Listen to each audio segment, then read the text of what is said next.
rise and shine. Coffee's brewing, feeling fine. News is out and on the air. Shizzy whiz nuts wild, but we don't care. Morning whiz and coffee. Talk the news, he's a tease. Laugh it off, we're on the go. Shizzy whiz nuts, start the show. Let's go. Get it, yeah. Oh yeah. Headlines spinning in the breeze. Stupid jokes, he's such a tease. Sip the Java, wear a smile. Pants are off, but stay a while. Morning whiz and coffee. Talk the news, he's a tease. Laugh it off, we're on the go. Shizzy whiz, let's start the show. Let's go. Get it, yeah. Oh yeah. Headlines spinning in the breeze. Stupid jokes, he's such a tease. Sip the Java, wear a smile. Pants are off, but stay a while. Morning whiz and coffee. Talk the news, he's a tease. Laugh it off, we're on the go. Shizzy whiz, let's start the show. Let's go. Get it, yeah. Oh yeah. Serious is overrated. Every day we're caffeinated. Talk the town, but in a jest. Morning whiz is always best.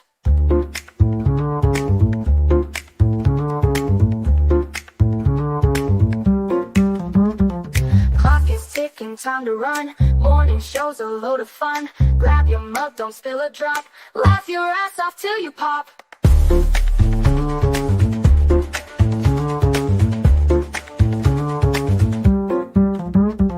Clock is ticking, time to run.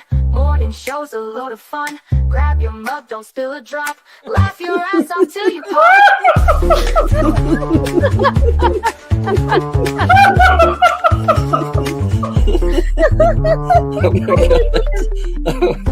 Oh my god. Shizzy breaks Larry. Shizzy broke Larry.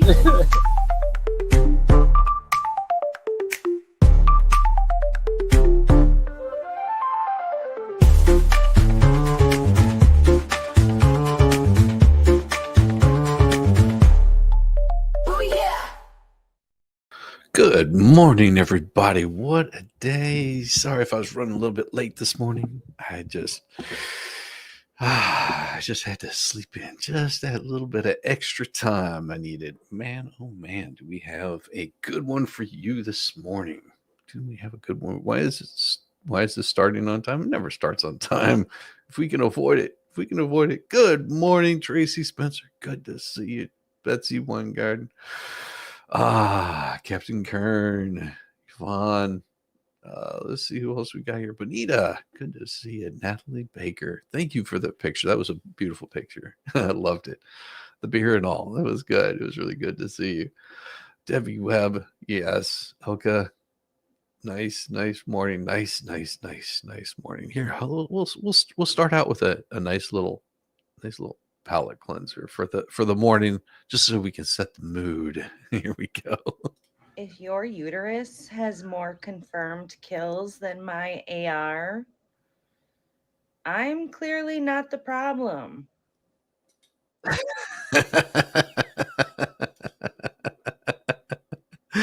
Oh, when I saw that, I laughed so hard. That just put a smile on my face this morning.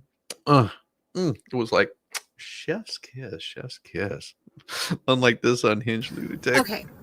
I tried to listen to The Daily today, and I tried to listen to Pod Save America, and I tried really hard to listen to Ezra Klein, and I swear to God, if I have to hear one of these white men try to explain away the Democrats need more messaging and they're not appealing to the working class. No, babe. No. Here's the thing. First of all, leave New York. That'll help. It's three things.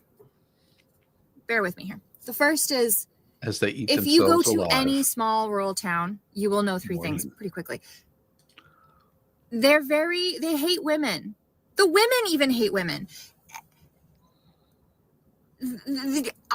I'm so beside myself. The women even hate women. The sleep her way to the top. Every woman I know said that. Not a man. The women said she slept her way to the top. They do not like women. Okay.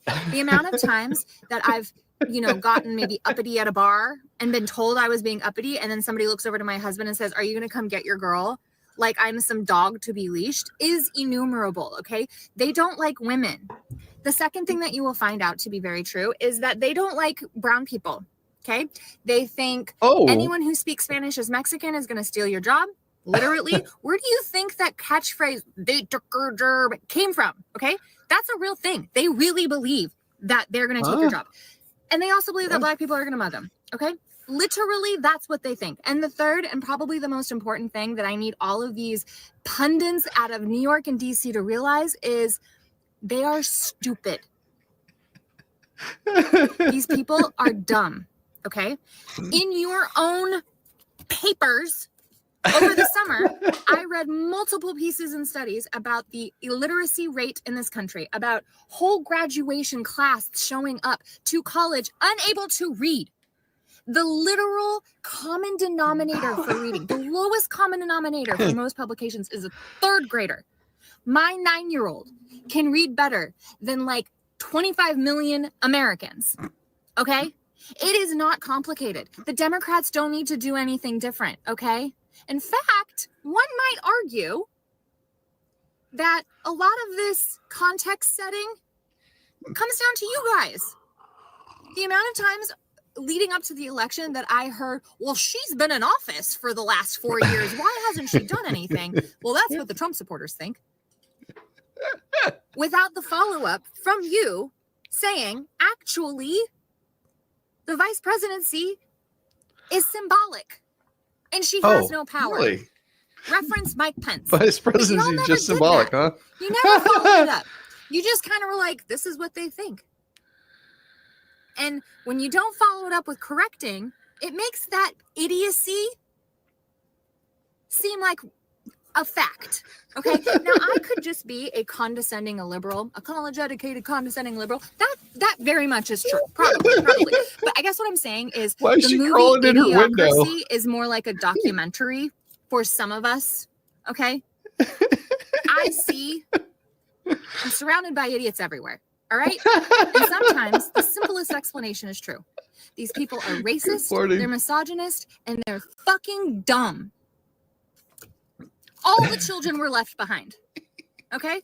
Your paper talked about it quite often. You also talked a lot about how white men are turning really angry and that the FBI is classifying them as a terrorist group. So when you combine illiterate, angry, white people, maybe you get the fucking Trump presidency.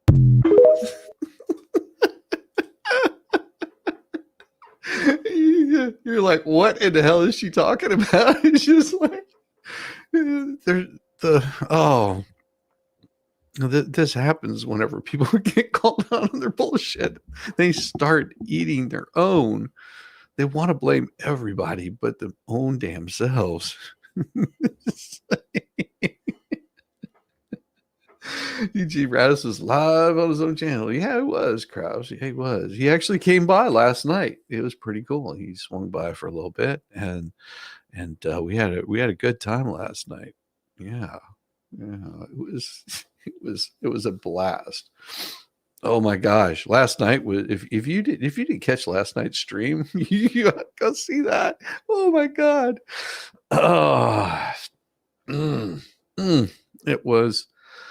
It was so much fun. We had a great time, and I will say that there was good times in all of that. There was good times in all of that.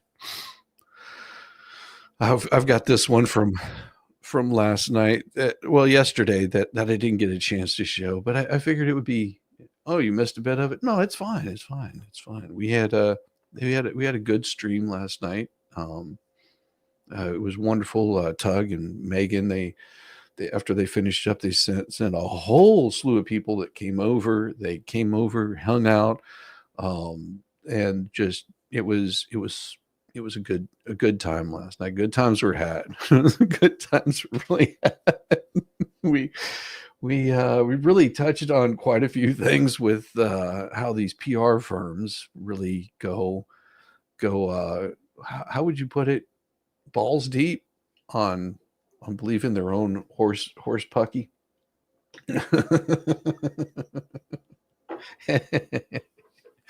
Oh, they've got to be the spin doctors. Oh, but we had fun anyway. Thank you for that. Oh, absolutely. Lord, Biscuit Boy was creeping on him. Oh, yeah. It's what Yeah, will we saw Boston's that. response be if these mass deportations take place?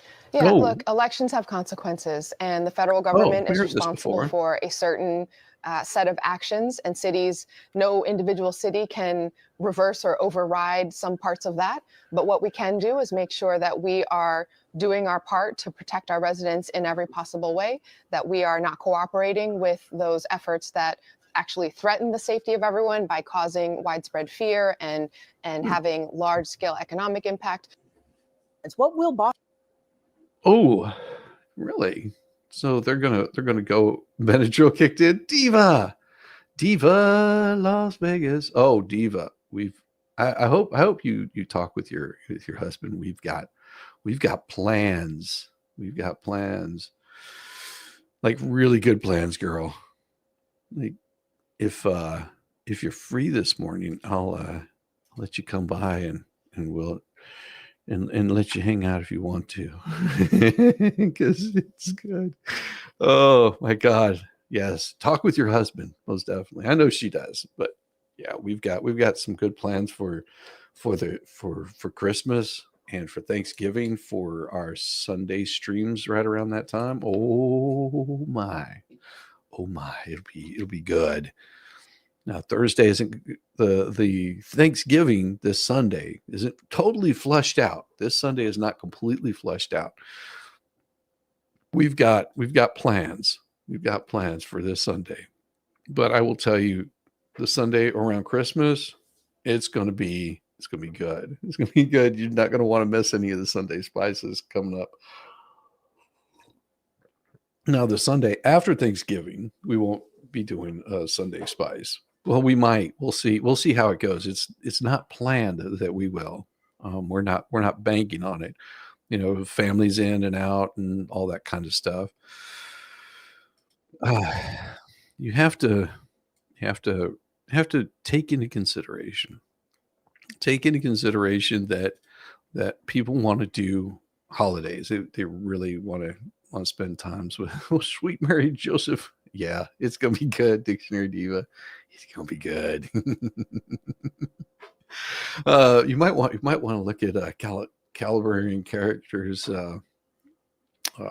numbers. I want to see those numbers go up.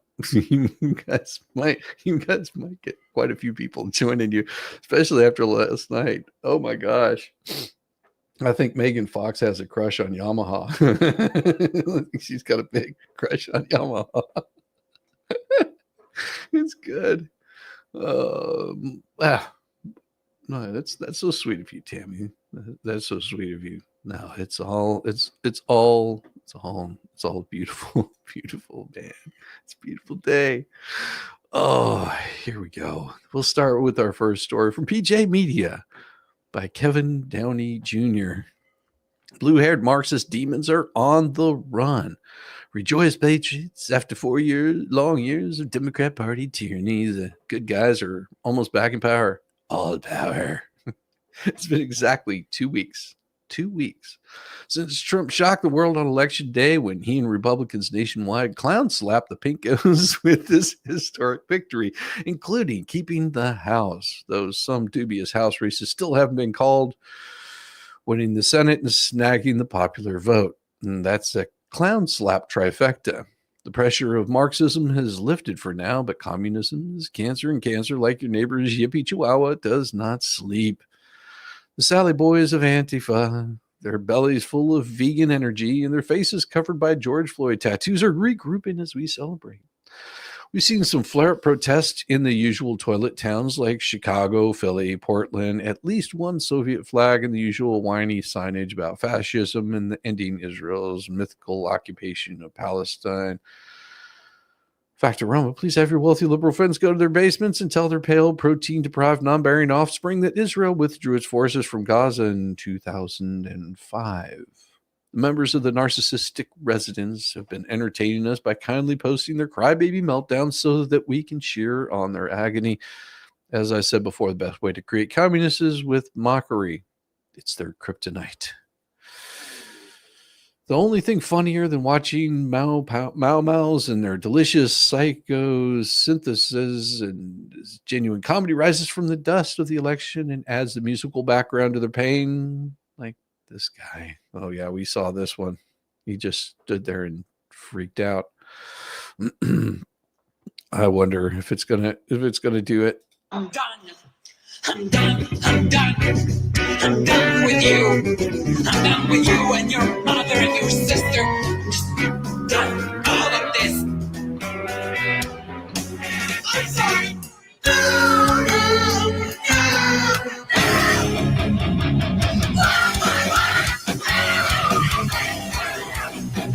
Why? Do you really hate me that bad? Why? Do you really hate me that bad? Why? Do you really hate me that bad? Why? Do you really hate me that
Folks need mom and dad to cut off their Wi-Fi.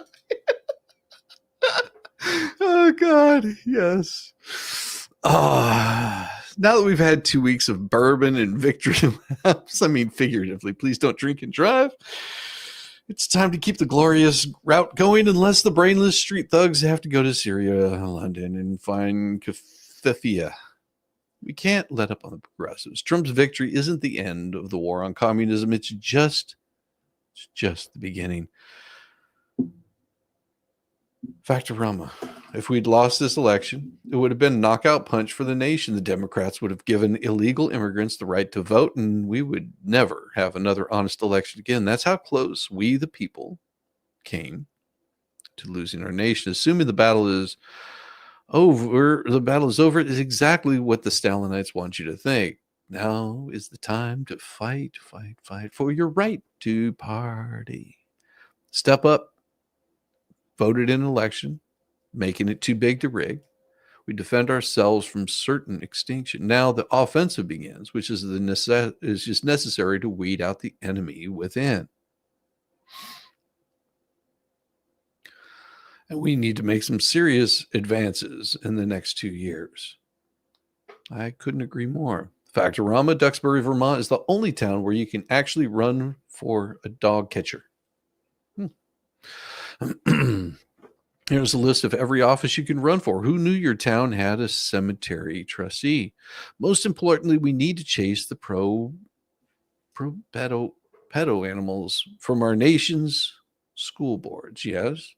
If the progressives continue to control the schools, critical race theory, Marxism will continue to be poured into the heads of our children, who will grow up to vote away their freedoms unwittingly. Good morning. Good morning. I done screwed up. Thought my bathroom was being done today. I was a day off. Oh my God. Wait a second. Imagine winning a seat as your local library manager and keeping kids from reading prawn, just as the Marxists want them to do. Remember those pesky 45 goals of communism I mentioned? Every 4 hours, running your local library would give you the power to help eliminate 2 of them from threatening your neighborhood. Eliminate all laws governing obscenity, calling them censorship and a violation of free speech and free press. Break down cultural standards of morality by promoting pornography, obscenity in books, magazines, motion pictures, radio, TV. You did your part on election day. Congratulations and thank you. But please don't think we are out of the bullshit woods yet. The nation needs you to stay in the fight until every last commie stain has been regulated to the dung heap from whence they came.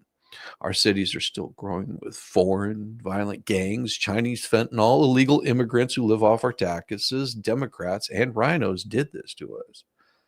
Must show them the door. You can start today, right now, from your phone or computer by fighting for the First Amendment and try to keep free speech alive. And also, now is the best time to become a PJ Media VIP warrior. Non-binary siblings is trying to turn off the lights of the pesky honest news sites like PJ Media. And I'm sure that if you go right here, the editors will throw you. There's a link. Bet your lovely editors will throw you a tasty patriotic discount on a VIP membership. And there you go. There is your code. Fight for 60% off. There is your fight if you want to have it. Kevin Downey Jr. is a comedian, columnist, radio show host. When he isn't writing or performing, he's collecting surfboards, practicing his mixologist skills at his tiki bar. His apartment, the Atomic Bunker, looks like it was furnished from George Jetson's garage. So you can hear KDGJ rush the commies and punish the pedos on Kevin Downey Jr. show every Monday through Friday, 10 to 11 a.m. There you go. Pretty cool. We need to take back our schools and keep their hands off our kids. Good morning, AJ. How are you? Look, we have more redheads coming in. It's such a glorious thing. Good to see you. Lick the butter off your fingers and hit that like button. Oh my gosh, what a wonderful, wonderful time we've had. What a wonderful time we've had. It is interesting that there's all this shenanigans out there, and they really want to bring us down from this major win that the Republican Party has gotten. That the people have spoken. That the people have spoken and said, hey, we are not wanting this. But what is the cause of all of your angst? Well, who is AOC blaming for the Democrats' election day defeat? Why? It's sigils, of course. Whenever you need a scapegoat, you're always a go-to choice. Doesn't matter what happened, where it happened, or who's actually responsible. Things go sideways. It's sigils' fault.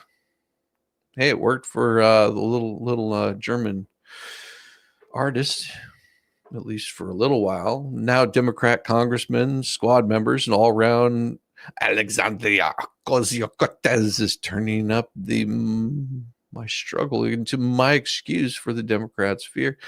If you want to talk about members of Congress being overly influenced by special interest groups pushing a wildly uproar unpopular agenda that pushes voters away from Democrats, they should go discuss that right there. And somebody responded to her, weird to have a whole discourse about special interest groups that completely leaves out the corporate industry lobbies by far most influential groups in the Democrat Party. Yeah, isn't it? Howdy, JD. Good to see you this morning. Roxanne. Refreshing didn't work. Just showed up. CPJ Media. Is this the article Megan Ferks worked on? Oh, no.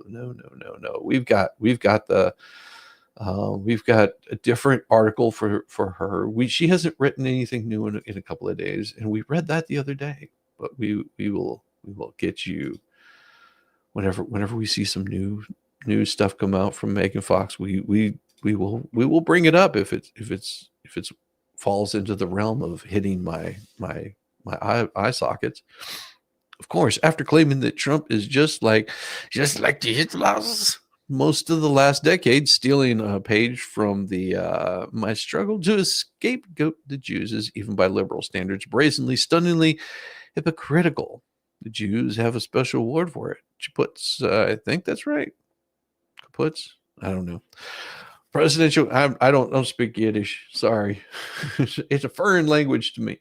Good morning, Brandon. Haha, my sinus kind of jacks up, so I was going to do a little telehealth to get drugs. I clicked seasonal illness, and they have herpes and STIs there. How's that seasonal? Well, I guess 'tis the season for the itchy peens. I guess it depends on where you put your weed. And each region has its own pet issues, personalities, quirks, eccentricities. I'm not even going to try to say the word. It'll come to me eventually. It's impossible to conduct a post-election autopsy this quickly. From exit polling to comprehensive accounting to campaign resources, there's simply too many moving parts to make accurate diagnoses. That election was only 2 weeks ago, but AOC wasn't striving for accuracy, as most PRs are not. She was searching for a scapegoat, and she absolutely knew what she was doing. Check out her 2019 interview with Anderson Cooper on 60 Minutes. Anderson Cooper said, "Do you believe President Trump is a racist?" AOC's response was, yeah, no question. Anderson Cooper says, "Why?" AOC says, "When you look at the words he uses, which are historic dog whistles of white supremacy, blah, blah, blah, blah, blah, blah, blah, blah." Yeah. Historic dog whistles, you say. AOC just accused the Jews of having too much money and too much influence. That's the Jew-hating motherlode. When it comes to historic dog whistles, AOC just whistled Horst Whistle Lied. This past year, those greedy, evil, manipulative Jews at the AIPAC spent $53 million to support pro-Israel Republicans and Democrats. Incidentally, the top recipients were mostly Democrats, and certainly $53 million is a lot of money. Just like fellow squad member Olan Omar, the one that might be, had been banging her brother, or so I've heard. It's all about the Benjamins, baby. Side note, Omar was actually quoting a line from the Puff Daddy song, coupling her anti-Semitism with allegations of sex crimes. Very impressive multitasking. So yes, $53 million is a big hunk of cash. You can do a lot with $53 million, but the Harris-Walz campaign spent $1 billion in 107 days. The idea that Jewish money or Jewish influence is what broke the back of the Democrat Party is flipping. I don't know. That's another Yiddish word I don't know how to say. It's dishonest, disingenuous, and dangerous because it signals a green light to anti-Semitic, pro-Hamas goons who will seek retribution, and that's what dog whistles do. AIPAC wasn't even one of the top 20 spenders in 2024. There you go. Something like that. Channel cannot confirm any of what you see or hear is true or correct. Thank you very much. I appreciate that. I always tend to forget because I'm a slack ass when it comes to these kinds of things. I am a slack ass when it comes to it, and it's amazing. Oh yes. There we go. Almost forgot about that. It is crazy. It is crazy. Let me pull that one down and get back to this one right here. With $1 billion to spend, Camel Toe certainly could have allocated extra funds to boost at-risk squad members, but she could have used the money to promote liberal causes, but she didn't. Instead, she wasted insane amounts of money on ego-stroking celebrities like Oprah Winfrey, Lizzo, Katy Perry, Beyonce, something about a stallion or something. And that's not the fault of the Jews. In fact, I'm pretty sure Oprah, Lizzo, Perry, and Beyonce don't celebrate Hanukkah, although Lizzo would probably enjoy those See, another Yiddish word I don't know. It's time. AOC fellow Democrats are calling her out. And if you're calling, this is Representative Esther Panic, if you're calling pro-Israel a widely unpopular agenda, you've learned nothing from this last election. The American people rejected the far left's BS claims against Israel.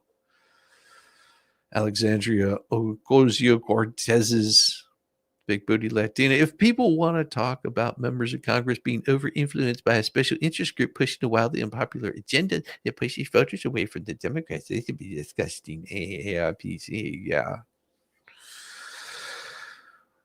And Representative Alma Hernandez. We all know AOC's real problem. It's not with the special interest groups. Really, it's with the Jews and Israel. The far left is like her and has not learned anything from the most recent election. Being pro-Israel, Dem is and will always be good policy. AIPC endorsed Democrats and won their general election. Being pro-Israel is good for policy and politics.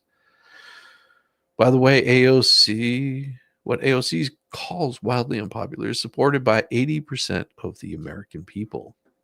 80% of the American people significantly better than a percentage of support for the loony left's other pet issues: unchecked immigration, gender reassignment surgery for children, pronoun switcheroos, defunding the police, banning free speech. No matter, this is false. Claiming the side that's constantly comparing their opponents to the little German mustache guy and accusing everyone else of being racist. Where? Huh? And I'm not dog whistling in the wind. Oy vey. That was from Scott Pinsker.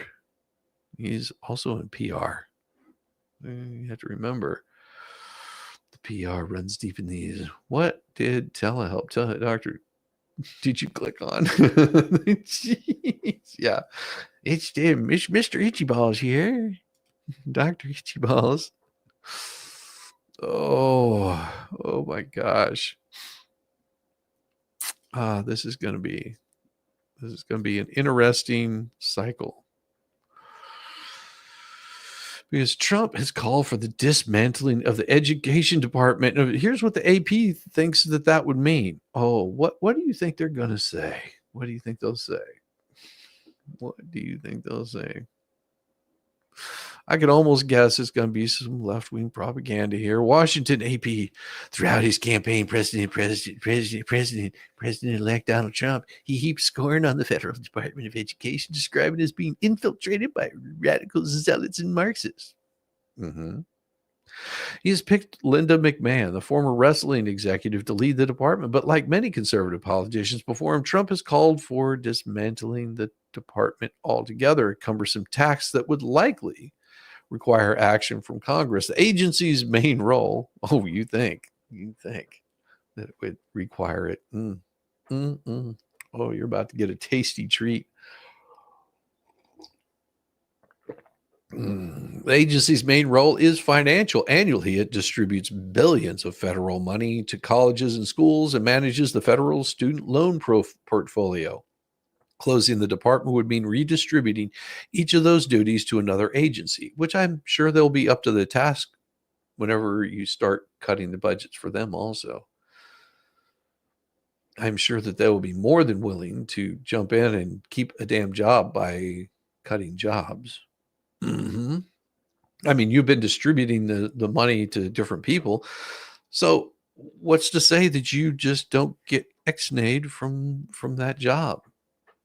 Like, go make it in the real world instead of telling, people how much money they can or can't get for their schools by having your ESG scores a certain level at one school. Well, you've got low ESG scores. We're not going to give you as much money. You might happen to be a black or brown school. We're going to send, you don't need as much money. We'll send that over here because their ESG score is much higher than yours. Yeah, that's the games that the education department plays. It distributes billions in federal money to colleges, schools, manages the federal student loan portfolio. Closing the department would mean redistributing each of those duties to another agency. The education department also plays an important regulatory role in services for students. Why would the Department of Education be part of regulation? Ranging from those with disabilities to low income and homeless kids. Really? Really? That's what you got? That's really what you've got. This is what they're saying. 441 agencies in the federal government. Anyone want to take any bets on how many exist 4 years from January 20th? 441 agencies. How many will exist January 20th? Yesterday, the drug company's stock dropped in the market. Haven't checked to see if it recovered before the market closed. Yeah. You have to remember that the education department is over bloated, over regulatory. This is what the people wanted to get rid of. They wanted to get rid of these departments that are bloated. They've got extravagant budgets. We're not talking like, oh, a couple million. No, we're talking in the billions. And most of those billions are going right back into those regulators' pockets. You're funding the Department of Education. What is the Department of Education doing? They're spending that money willy-nilly on their own pet projects. They'll cover up for teachers doing nefarious deeds. They're almost like almost like the Vatican. I mean, they're just absolutely in control of your children's minds. But here you go. Indeed, the federal education money is central to Trump's plans for colleges and schools. Trump has vowed to cut off federal money for schools and colleges that push critical race theory. Yeah, like I said, ESG scores, transgender insanity, and other inappropriate racial, sexual, or political content. Okay. And to reward states and schools that end teacher tenure and enact universal school choice programs. No, that's not what they're looking for. If you actually look at his agenda, they're saying we want to get rid of this critical race theory in schools. We don't want to have children being taught this. This should not be across the board something that's taught. If schools want to teach that, then let the parents choose. Serious. If you want to send your child to a school that allows boys and girls bathrooms, then that would be up to you. But the federal government shouldn't be funding that. General questions, you get a menu and then drill. I love it. The general questions, you get a menu and then drill down to what the issue is so they can punch you to a video or urgent care if something is horrifically wrong. I've got this really, really weird growth on my left testicle. Sir, that's your wife's mouth. The enacted school choice programs. Yeah, school choice programs. So late. Good to see you, Stormy. Morning. Federal funding makes up a relatively small portion of public school budgets, roughly 14%. Well, colleges and universities are more reliant on it. Why would colleges and universities be more reliant on it than your public schools? You would think that your public school budgets would be more reliant on that. And why are we funding college students that are going to be out in the workplace and should be making a lot of money? That's why you go to college, right? To increase your skill, to gain knowledge, to make yourself more marketable in a job sense. I would think that you'd want to have that. Good morning, Belinda. Good to see you. Roughly 14% through research grants. Oh, research grants, along with federal financial aid that helps students pay their tuition. We can end that pretty quickly. I mean, it sucks, but maybe you've got like your local states can do a better job at doing this. And why do you have the federal government holding that carrot over people's heads? Here's a look at some of the department's key function, how Trump has said he might approach them. Student loan and financial aid. The education department manages approximately $1.5 trillion in student loan debt for over 40 million borrowers. Think about that. Why are we funding colleges that have jacked up their cost of running their colleges so the college can become bigger so they can tell you that your ESG score isn't high enough? I would say, well, if that's what you want, we could stop funding those colleges that require something like that. It oversees the Pell Grant, which provides aid to students below a certain income threshold, right? Those don't go away. Administers the free application for federal student aid, which is the FAFSA, which universities use to allocate financial aid. But if you're saying that that's just if they're using 1.5 trillion for that and that's it, you got to be kidding me. That's wasteful. How about you cut that budget? Cut that budget. The Biden administration has made cancellation of student loans a signature effort of the department's work, but Biden's initial attempt to cancel students' loans was overturned by the Supreme Court. The administration has forgiven over $175 billion for more than 4.8 million borrowers through a range of changes to programs it administers, such as public service loan forgiveness. The loan forgiveness efforts have faced Republican pushback, including litigation from several GOP-led states. Trump has criticized Biden. Screw you, AP. Has faced Republican pushback, including litigation from several GOP states. Trump has criticized Biden's efforts to cancel debt as illegal and unfair, calling it a total catastrophe that taunt young people. Trump's plan for student debt is uncertain. He has not yet put out any detailed plans. Well, maybe they pay the damn money back. I mean, this would curb a lot of students coming in and screwing up, thinking that they're going to get a free ride and the government's going to pay for it on the backs of all the taxpayers. It's a wonderful idea. 1.5 to fund college football. While I love football, the federal government shouldn't be footing the bill even for 1% of it. Oh, civil rights enforcement. Civil rights enforcement. What would civil rights enforcement be? Well, let me guess. Through its Office for Civil Rights, the Education Department conducts investigations and guidance issues on how civil rights laws should be applied, the same way that they would be applied across the board as a member of the human race. See, this is the thing about civil rights. And you have to remember, it puts everyone equal. Same level playing field. You don't have anybody that's more oppressed than the other person. You don't have anyone that's less oppressed than the other person. It becomes colorblind. It becomes blind to your sex. It becomes blind to your gender. It becomes blind to whatever disabilities you have. That's civil rights. Everybody has the same exact level. It is a level playing field. But according to the AP, they believe that civil rights is LGBTQ, LMNOP, QRS, and students of color. That's not civil rights. That's activism. That's completely different.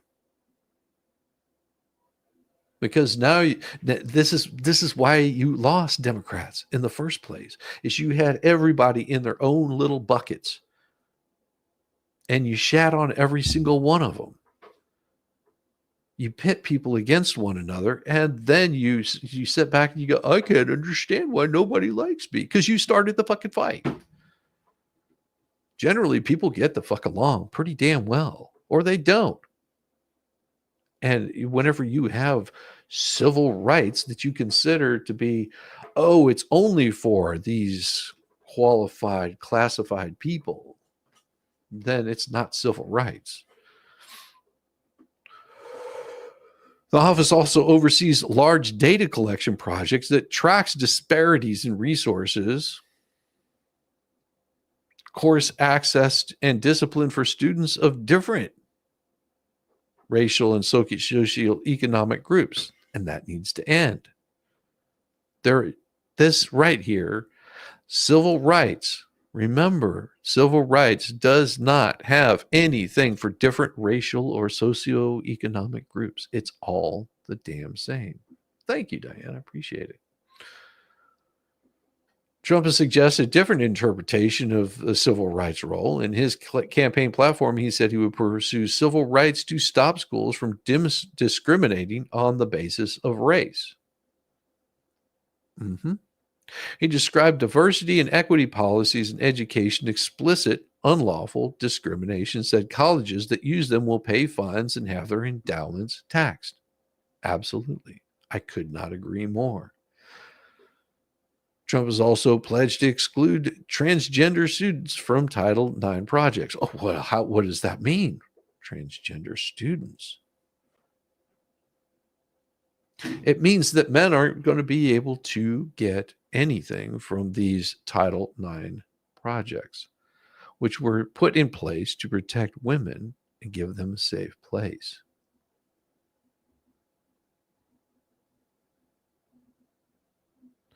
Because whenever you have men showing up and they start wanting to play in women's sports, women tend to get hurt, and badly, really badly. It's to provide protection for them. Not saying that women can't protect themselves, but in some cases, you got to make sure that you don't have a bunch of guys basically overrunning that place. You know, if you join a men's club, you don't expect to see women's there. You join a women's club, you don't expect to see men there. Which affects school policies on students' use of pronouns, bathrooms, and locker rooms. No, that's not true at all. Affect policies on students' use of pronouns. No, you can identify however the hell you want to. You are just not going to be allowed to play with women. Boys, you gotta step the hell back. Originally passed in 1972, Title IX was first used as women's rights law. Yeah. Just because a guy wants to call himself a woman does not change that he is not a dude, as they're finding out. This year, Biden's administration said the law forbids discrimination based on gender identity and sexual orientation. No. And you are ripping an award away from a woman to give it to a man. Exactly, Nancy. Exactly. That is exactly what they're looking to do. Betsy, got to play the game. Tell them you are traveling somewhere remote, and most will just cave in. And an MP and MO usually better than a PA in my experience. MD, yeah. Hey there, Puddletown. Good point. Yeah, I'm glad I'm old. Growing up, we had boys and girls that hit no in between. And you still do today. That's the problem that people are missing, Tracy, is boys and girls. That's it. There is no in between. It's not about growing up. It's about calling them out on their bullshit. You ever see any chicks in men's sports? Why is that? Crazy, isn't it? How that works. Crazy how that works. College accreditation. While Education Department does not directly accredit colleges and universities, it oversees the system. So it places it on the system. By reviewing all federally recognized accrediting agencies, institutions of higher education must be accredited to gain access to federal money for student financial aid, which means they have to pass a certain bar. Accreditation came under scrutiny from the conservatives in 2022 when the Southern Association of Colleges and Schools questioned political interference at public colleges and universities. Trump has said he would fire the radical left accreditors and take applications for new accreditors that would uphold standards, including defending the American tradition and removing Marxist diversity administrators. Sounds like a winning plan to me. Remember that the American people voted for this. Like I said, hold their feet to the fire. Hold their feet to the fire. Although the education secretary has the authority to terminate its relationship with the individual accrediting agencies, it's an arduous process really been pursued. Under Barack Obama, the department took steps to cancel accreditors for a now defunct for-profit college chain. The Trump administration blocked the move. How did the Trump administration block the move? What, they couldn't get it passed, and then he said no? The group accredited Council for Independent Colleges and Schools was terminated by the Biden administration in 2022. Well, what is the accrediting college for schools? It is.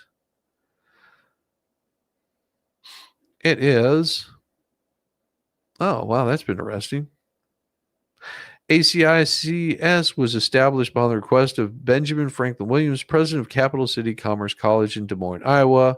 At one time, it accredited 245 institutions of higher education offering undergraduate and graduate diplomas and degrees with both traditional formats through distance education. ACICS is incorporated in Virginia, operates from offices in Washington. The scope of its recognition by the Department of Education was defined as accreditation of private post-secondary educational institutions, both for-profit and nonprofit, offering non-degree programs or associate's degrees, bachelor degrees, master's degrees programs, designed to train and educate persons of professional, technical, or occupational careers. So in 2010, they provided information during U.S. Congressional Information for for-profit education, reported that institutions it accredits are required to demonstrate a student retention rate of at least 75%. Okay. Scrutiny continued in 2016, intensified after another large chain of for-profit institutions accredited by ACICS, ITT Technical Institute, came under fire by state and federal agencies. The chain closed in 2016 and filed for bankruptcy. Elizabeth Warren, a prominent critic, released a report critical of the accreditor, and in June, several days later, the U.S. Department of Education formally recommended that the accreditor's recognition be withdrawn. Okay. On August 19th, 2020, following ignoration of Joe Biden, the Department of Education again moved to withdraw the recognition of ACICS. Department become withdrawn, and the National Advisory Committee on Institutional Quality and Integrity recommended withdrawal in March. In 2022, the accrediting body losing its oversight role for the federal funding, aid, and education. At that time, there were 27 schools accredited with a total enrollment of 5,000 students. But it used to have 245. You went for 2.5 years and did nothing for me. Yeah.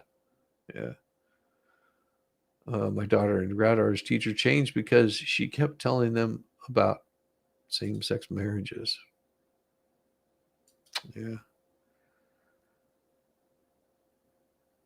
Yeah. Crazy. I was just curious what exactly it was that they were saying about that. Money for schools. Much of the education department's money for K through 12 goes through large federal programs such as Title I for low-income schools and the Individuals with Disability Education Act. These programs support services for students with disabilities, lower class sizes with additional teaching positions, and pay for social workers and other non-teaching roles in schools. During the campaign, Trump called for shifting those functions to the states. Wow. Put the states back in charge of this shit. He has not offered details on how agencies' core functions of sending federal money to local districts and schools would be handled. Well, it's pretty fucking simple. You don't take their money in the first place. The money stays with the state. I'm no economic genius, but that sounds like where you would want to put the money. Right? Like, we don't take in any more of this money. The states handle it. Like, if the states raise money, then they handle they handle that amount of money that's coming in. I did industrial arts welding for college. Cool, very cool, Al. I just hate deciding with the medical system, but when they have the best, just game it as best as possible. They are inclined to game you. Yes, I need to unsub from my girl and sub here. I feel bad, but she's so negative. I can't ever be on time anymore because I'd rather be here. Oh, that's so special. You don't have to unsub from anybody. Just hang out where you like to hang out. During Trump campaign, the Heritage Foundation's Project 2025. Oh, Jesus Christ. Here we go. This is what they're getting all up in arms about. This is the Heritage Foundation. This has nothing to do with Donald Trump. Now, there might be policies that Donald Trump has that will fall in line with whatever it is that they're talking about at Project 2025. But Project 2025 and Trump's agenda are two different things. And Colin Brinkley and Annie Ma, you fucking leftist little twat. Go suck balls. Because the far right vision for the country that overlaps in areas, of course, Trump's campaign offers a blueprint.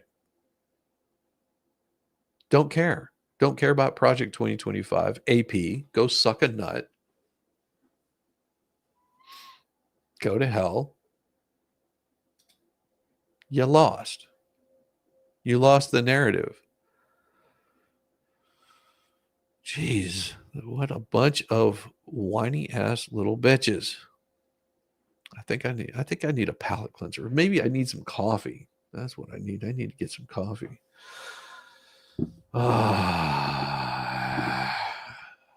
We are going to. Good morning, all. Miss Dog had to go out. Well, it does happen. Does happen. I think we're going to grab a little bit of coffee. I will be right back in just a couple of seconds. Let me find it here. Here we go. Take a little break. Be right back.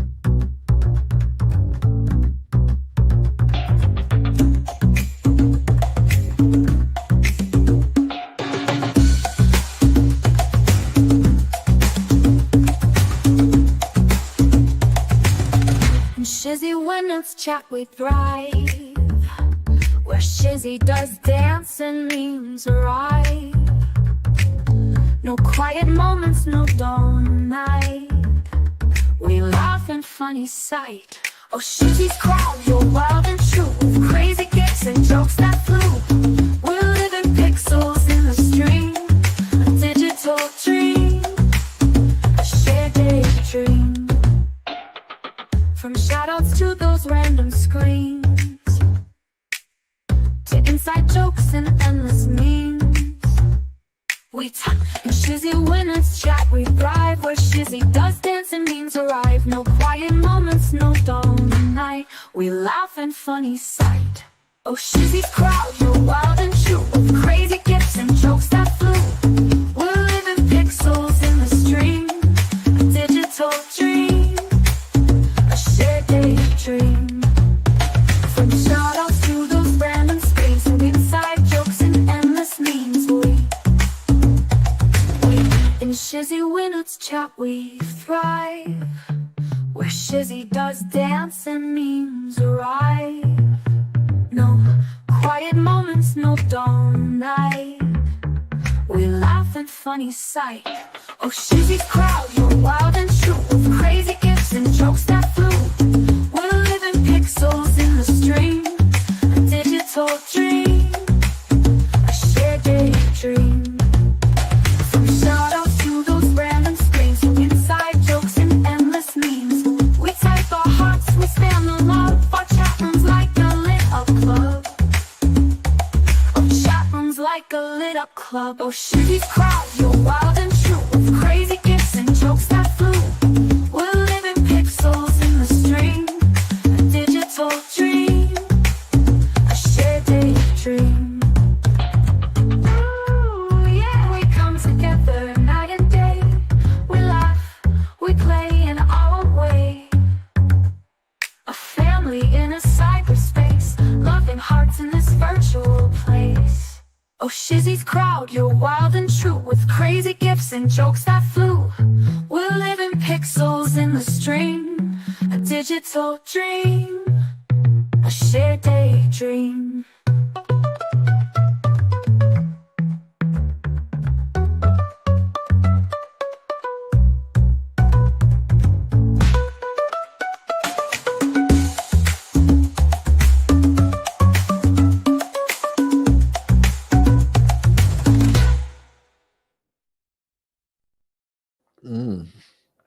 Gotta love the coffee.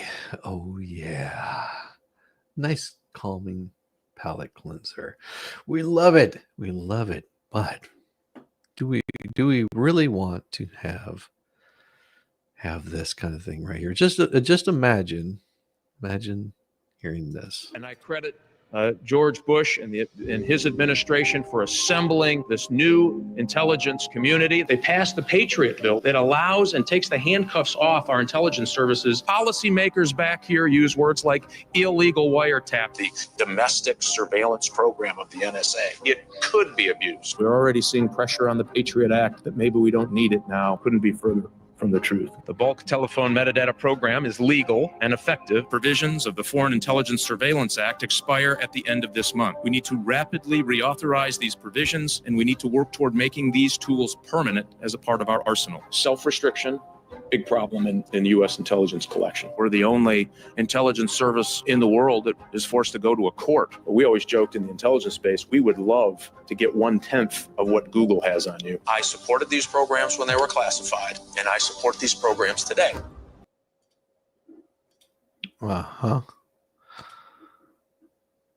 Mike Rogers declaring his full support for FISA wiretapping. Yeah. Yeah. That right there is no joke. Mm-hmm.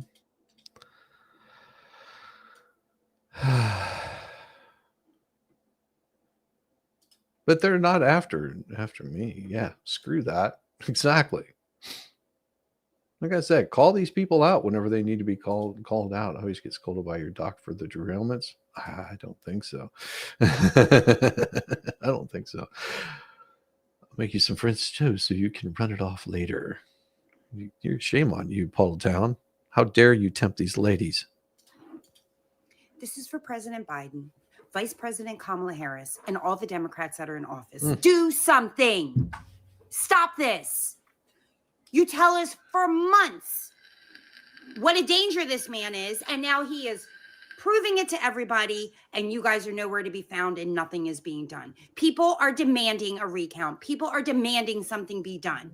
We stood by you. We did everything you asked us to do, and then you just conceded and disappeared. And now we are all facing the hell that is coming.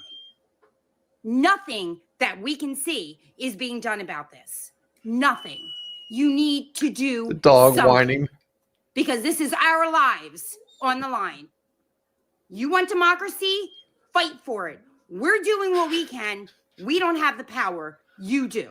No, Fight actually, for it. Fight for us. We deserve it. Sweetheart, the people have the power. That's where it's supposed to be. She doesn't get it. People are the ones that are supposed to have the power.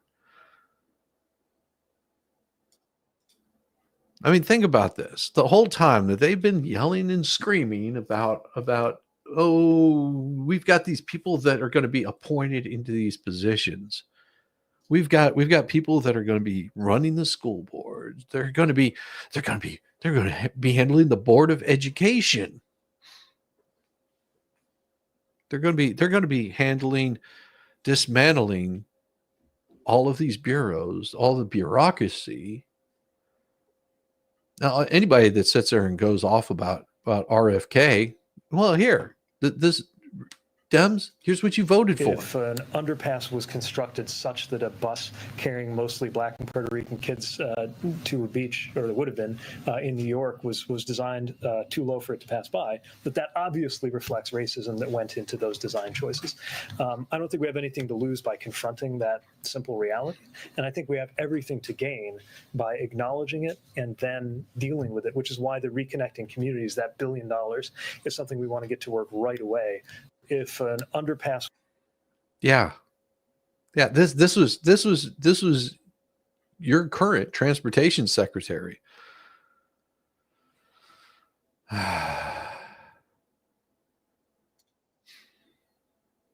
And I think this is absolutely beautiful what Megyn Kelly said.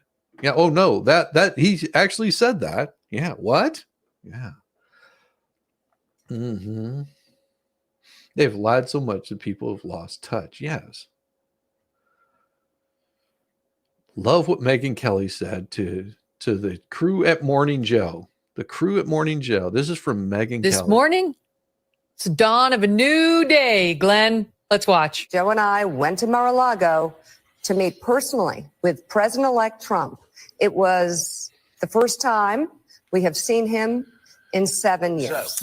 What we did agree on was to restart communications. In this meeting, President Trump was cheerful. He was upbeat. He seemed interested in finding common ground with Democrats on some of the most divisive issues. It's time for a new approach. We're not here to defend or normalize Donald Trump. We're here to report on him. I searched for a way to respond appropriately, and I called on my 10 years as a litigator in addition to my now 20 as a journalist, and I think I found the perfect phrase, go fuck yourselves.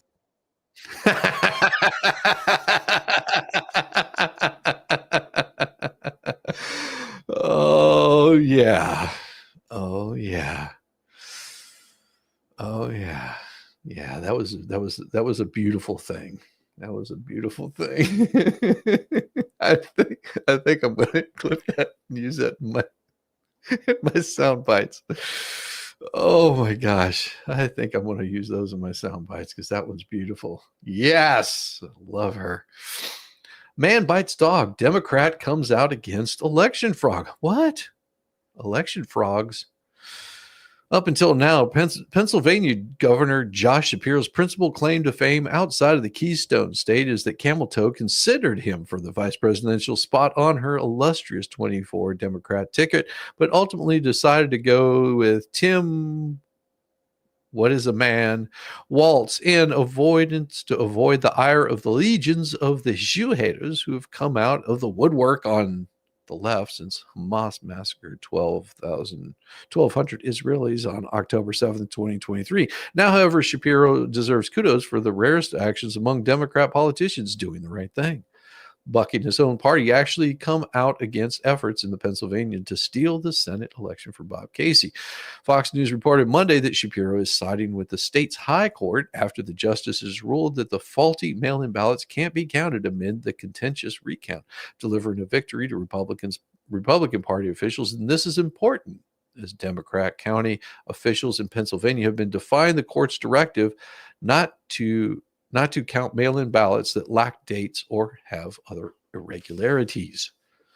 Led by the state Supreme Court to tell the boards of election in Bucks County, Montgomery County, Philadelphia County that they shall, not may, they shall comply with the prior rulings of this court, which we have clarified the rules about which ballots could be counted and which could not. Shapiro braved the firestorm that could ensue from his not putting party over ethics and any recognizable standards of right and wrong, unlike most Democrats, saying any insinuation that our laws can be ignored or do not matter is irresponsible and does damage to our faith in the electoral process. The rule of law matters in Pennsylvania. It's critical for counties in both parties to respect it in both their rhetoric and their actions. Like, way to step up, Josh. Like, this is the kind of stepping up that we're talking about amongst politicians. The rule of law. Democrats said that the rule of law matters, even when it goes against the benefit of the party. Has Shapiro been stripped of his donkey policy yet? These are completely reasonable questions in light of the fact that Bucks County Commissioner Diane Ellis Marsalig Wood vowed last week to continue to defy the court, saying people violate laws anytime they want. So for me, if I violate the law, it's because I want a court to pay attention. There's nothing more important than counting votes. Yes, there is. What is more important than counting votes is first making sure that the ones you're counting are real votes, not fraudulent ones. But a consideration wouldn't have gotten Pennsylvania Democrats the result they wanted, and so it was off the table, but not for Shapiro. He declared his intentions to continue working to protect our democracy, we're a constitutional republic, and the votes of all eligible Pennsylvanians. That may have been the first time in the history of modern Democrat Party that a Democrat proclaimed his intention to protect our democracy and actually meant that he would be working to protect our democracy, or more precisely, our republic, rather than meaning that he would be working to protect the advanced interests of the Democrat Party and the leftist political elites. RNC Chair Michael Whatley commented acidly, heartening to see once Democrats came to the conclusion that even ignoring the Pennsylvania Supreme Court can't scrape up enough ballots to win, Governor Shapiro suddenly discovers that he stands with the rule of law. Better late than never. Indeed, Josh Shapiro doesn't have to have had a road to Damascus conversion moment. It is heartening enough that he sees the way of the lawlessness and the authoritarianism that all too many Democrats seem to have embraced throughout without a second thought is not a viable way forward. If this new stance against vote counting shenanigans in Pennsylvania is a measure of the way the winds are blowing all across the country, so much the better. It's extremely telling that Democrats have so strenuously opposed voter ID measures as well as election integrity measures such as restrictions on mail-in balloting, the enforcement of the prohibition against non-citizens voting, and the like. It's almost as if they know that if elections in America are a fair fight, they lose. Whatever his motives may be, probably a run for the next election. Josh Shapiro deserves our commendations and gratitude for standing on the side of America's continued existence as a free republic. Far too few do so these days. Okay, you'll stop. What did you do, Puddletown? Puddletown, quit saying the F words. Food. French fries. Fritos. So bad. So bad. Oh.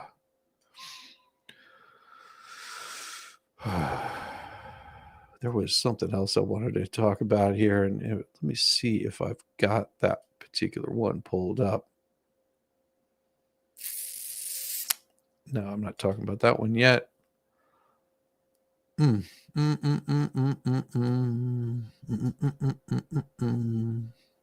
Ah, there we go.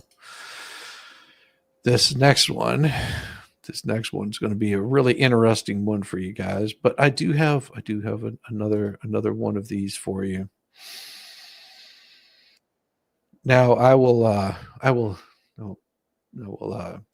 me pull this thing up real quick, and I've got to put up a disclaimer here. Okay, I have to do a disclaimer on this particular one, so mind with me here just for a bit. Dirty words, general malfeasance, viewer discretion is advised. There's going to be explicit images, dirty words.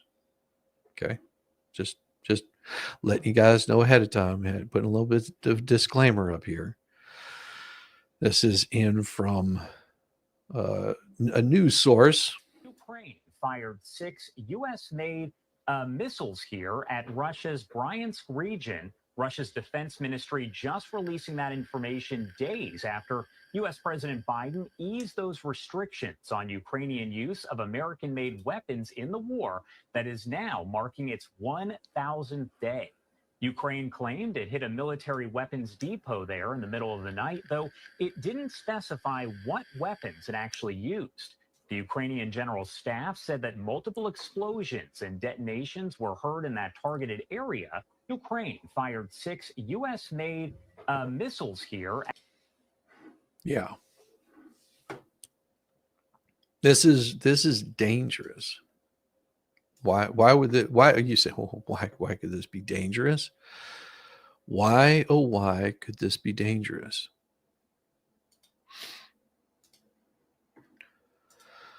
Hillary Clinton's uranium giveaway to Russia is about to bite us on the, well, you know. Good news is that nuclear power, safe, clean, affordable, carbon-free, has been coming back in a big way here in the USA in recent months. The weird news is that's generally left-leaning tech firms and AI ravenous need for electricity leading the charge to build new nuclear power plants or spin shuttered ones back up. Bad news is that voters of this country were twice reckless enough to put people like Barack Obama, Joe Biden, and Hillary Clinton in charge. And now Russia is putting the kibosh on the uranium exports we need for nuclear power. Reporting this week, Russia is temporarily limiting exports of enriched uranium to the U.S., creating potential supply risks to utilities operating American reactors that generate almost a fifth of the nation's electricity. Utilities tend to make purchases well in advance, the report continued, so any impact is unlikely to be immediate. However, to break the dependence on Russia and other state-owned enterprises, coordinated Western responses are required. Veronica Baker, spokeswoman for the Canadian uranium mining company Cameco, said in a statement, the only U.S.-based commercial enrichment facility is located in New Mexico, is owned by Urenco Limited, a British, Dutch, and German consortium. Also, Urenco, really? Did nobody who speaks English bother to sound out before they slap the name on the company letterhead? The Biden administration did what it always does, threw money at the problem with a multi-billion-dollar effort to restart the nation's domestic uranium enrichment capabilities, according to Just the News staff report. But Urenco expects only a 15% increase by 2027. Urenco supplies about 1/3 of America's enriched uranium for reactors, but a 15% increase on 1/3 won't make up for the potential 25% shortfall from Russian suppliers. So how do we become so reliant on Russia? John Solomon, Stephen Richards reported for Just the News late Monday night that it's the latest fallout from a series of foreign policy decisions crafted by Barack Obama, Joe Biden, and Hillary Clinton. Then it explicitly strengthened Putin's ability to wage economic warfare with energy supplies such as natural gas and uranium. The United States used to produce its own nuclear materials for bombs and then for nuclear energy. It was Clinton administration that made this deal with the Russians way back in the 90s to purchase all of this down blended material from, the decommissioned nuclear warheads from Russia. Seamus Bruner, the co-author of Fallout, Nuclear Barrage, Russian Spies, Washington Lies, Enriched the Clinton and Biden Dynasties, that's a long name for a book, told Solomon on Monday. Much less call for domestic enrichment when the supplies come from overseas, giving Russia control over our unprocessed uranium-boosted Russian enrichment facilities at the expense of our own. Bruner called it a tough spot for Obama, Biden, and Clinton to put us in. There's no way, Bruner said, of our domestic producers that they're going to catch up. Democrats thought that increased economic interdependence with Russia would strengthen our relationship with Moscow, but it made us more vulnerable, and maybe vulnerability was the point all along. The 80s called and would like its foreign policy back. And again, that's just a portion of where this becomes dangerous. Why? Why does it become more and more dangerous on this? Because Western embassies in Kyiv shut down due to Russian airstrike threat after Biden's policy shift. Okay, we start going to war with Russia, you're going to see more energy crises happening across the United States. Your girl doesn't read the news like I do. Oh, well, that's because it's hopefully a female. Kyiv, Ukraine. The U.S. and some Western embassies in Kyiv said that they would stay closed Wednesday for security reasons, with the American delegation saying it received a warning of potentially significant Russian air attack on the Ukrainian capital. The precautionary step came after Russian officials promised a response to Joe Biden's decision to let Ukraine strike targets in Russia's soil with U.S.-made missiles, a move that angered the Kremlin. You think? What did we say? Early on, the year is not over. I said this post-election, right after the election. I said they still have a couple of months to get us into an all-out war. One thing you have to be aware of is if we are in a war, do you think that they will hand over the presidency? Do they call martial law? That's what happened with Ukraine. Are they using Zelensky's playbook? I know that Volstorm had an opinion on this one. He said, "Yeah, they can't do that because, yeah." Do you think they won't try though? Everything's possible with someone that got booted down. Did that kid really ride his scooter there? I don't know. USNBC said the enclosure attack warning were issued in the context of ongoing Russian missile and drone attacks on Kyiv, anticipated a quick return to regular operations. The Italian and Greek embassies also shut to the public for the day, but the UK government said its embassy remained open. The war, which reached its 1,000-day milestone on Tuesday, has taken on growing international dimension with the arrival of North Korean troops to help Russia on the battlefield, a development which U.S. officials said prompted Biden's policy shift. Didn't we hear something about this a while back? Wasn't there something like weapons of mass destruction in a certain country that put us in Afghanistan and the Middle East and fighting a war that raged on for how many years? And then we moved on to Afghanistan, and we just keep moving all around. It's all a big grift, exactly. Russian President Vladimir Putin subsequently lowered the threshold for using his nuclear arsenal, with a new doctrine announced Tuesday permitting potential nuclear responses by Moscow, even the conventional attack on Russia by any nation that is supported by nuclear power. That could potentially include Ukraine attacks backed by the United States. Could? Potentially, you think? Western leaders dismissed the Russian move as an attempt to deter Ukraine's allies from providing further support to Kiev by escalating tension weighed on stock markets after Ukraine used American-made ATACMs, longer-range missiles, for the first time to target inside Russia. Western and Ukraine officials say Russia's been stockpiling powerful long-range missiles, possibly in an incoming effort to crush the Ukrainian power grid as winter settles in. Military analysts say the U.S. decision on the range over which American-made missiles can be used isn't expected to be a game changer in the war. Wrong. But it could help weaken the Russian war effort. Wrong. According to the Institute for the Study of War, said a Washington think tank. Yeah, I don't trust the think tanks. Sorry. Ukraine long-range missile strikes against military objects within Russia's rear are crucial for degrading. Yeah, if you put something in the rear, that's going to degrade them quite a bit.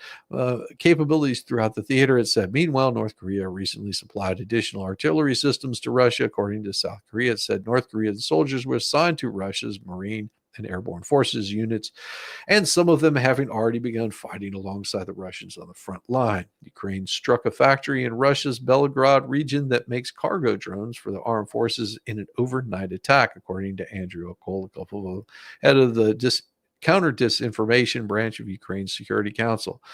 They also claim Ukraine hit an arsenal in Russia. Is this the ghost of Kiev again, where we do that? I mean, good morning, Megan Fox. Good morning. Oh my God. I just noticed that the lovely Megan Fox is just waiting in the back room, but this is for you, Megan. Hey, Riding Hood, want to be eaten by the big bad wolf? Fuck you, new bomb. Hello, lady. Good morning. I've woken up to, what is this, World War III now? Great.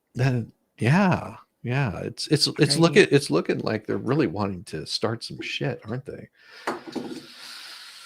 So how are you doing, my love? You went quiet on me. I did. Hopefully, yeah. Am I back? Can you hear me? Yeah, I can hear you. Oh, okay. Last night I just passed out. Sorry about that. Oh, I don't blame you. It was an interesting night. It was an interesting night. But I know I'm good. I'm just in my jammies and stuff. So whenever I go this early, I'm usually I'm not presentable for the camera. You're always presentable for the camera. We've had, divas shown up here in curlers, Serious. Yeah, I haven't and in her jammies. jammies. She's had curlers on, jammies, and been like, hey. Yeah, guys go wild over there. They're just like, diva looks good in the morning. I'm not even kidding. I'm wearing my Foxy Mama jammies. I'm not even kidding. It's a t-shirt that has a fox on it. It says Foxy Mama. Love it. I love it. Oh, I just put Hangry on the bus, and I got my first cup of coffee.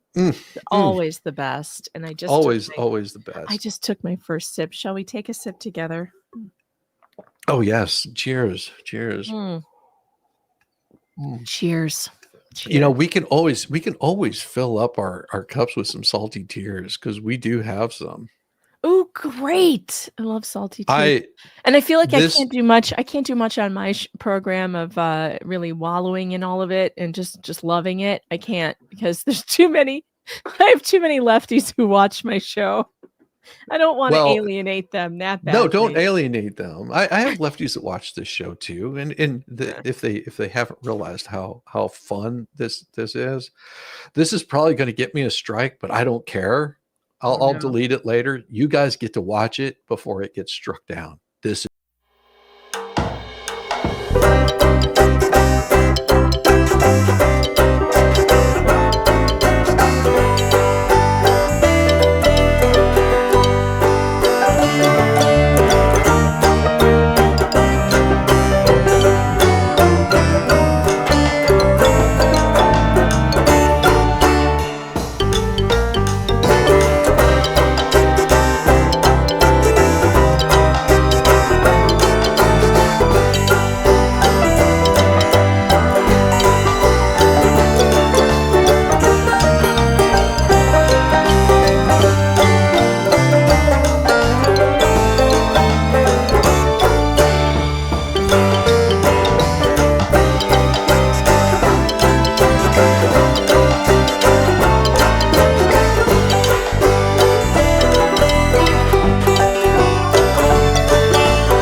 Pack the full stack like a pension, giving the fish scale that slide like a penguin, flipping the chick on my bills while my vision, I've been puffing the peach pods, I'm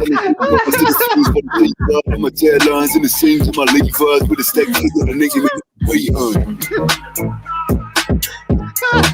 created by the Door Brothers. You know, they are doing some of the best memes. They are doing an amazing job. By the way, I think that video just convinced me that I can see Hillary Clinton 2.0 as a gangster. She looks fantastic in the gangster. I buy it. I buy it 100%. I loved it. I loved every second of it. That should be her new look going forward. I want to see her in a tracksuit. I want to see her with some gold chains. I want to... I'm telling you, Zuckerberg. we do have some lefty tears to fill your coffee cup up Oh my with. God, guys, I'm so sick of coming on the internet and crying.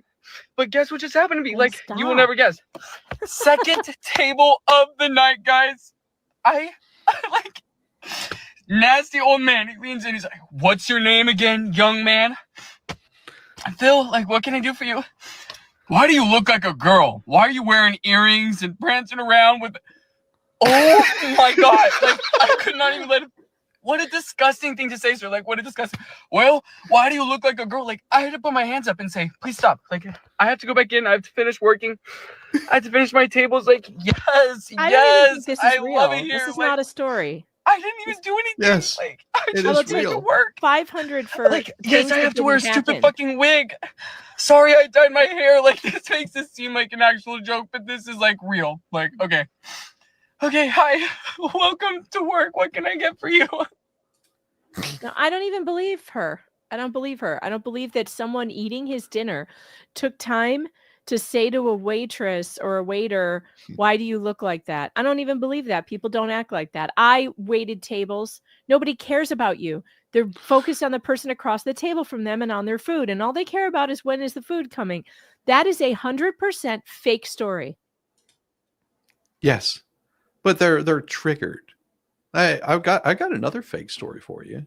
Enjoy. Thank you.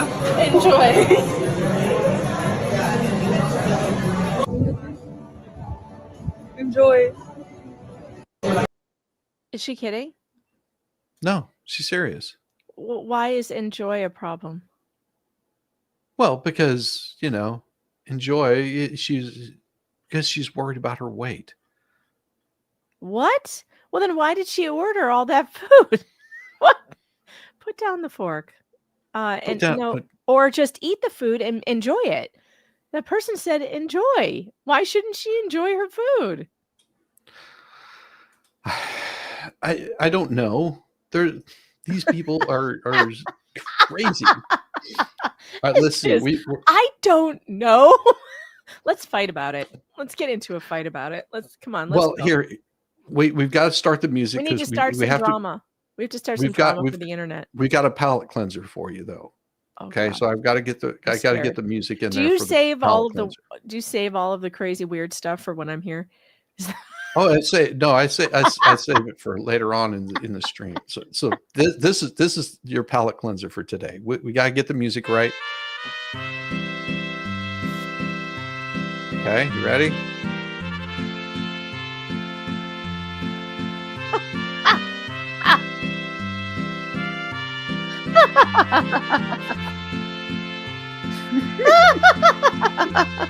That girl's like, I'm gonna kill it.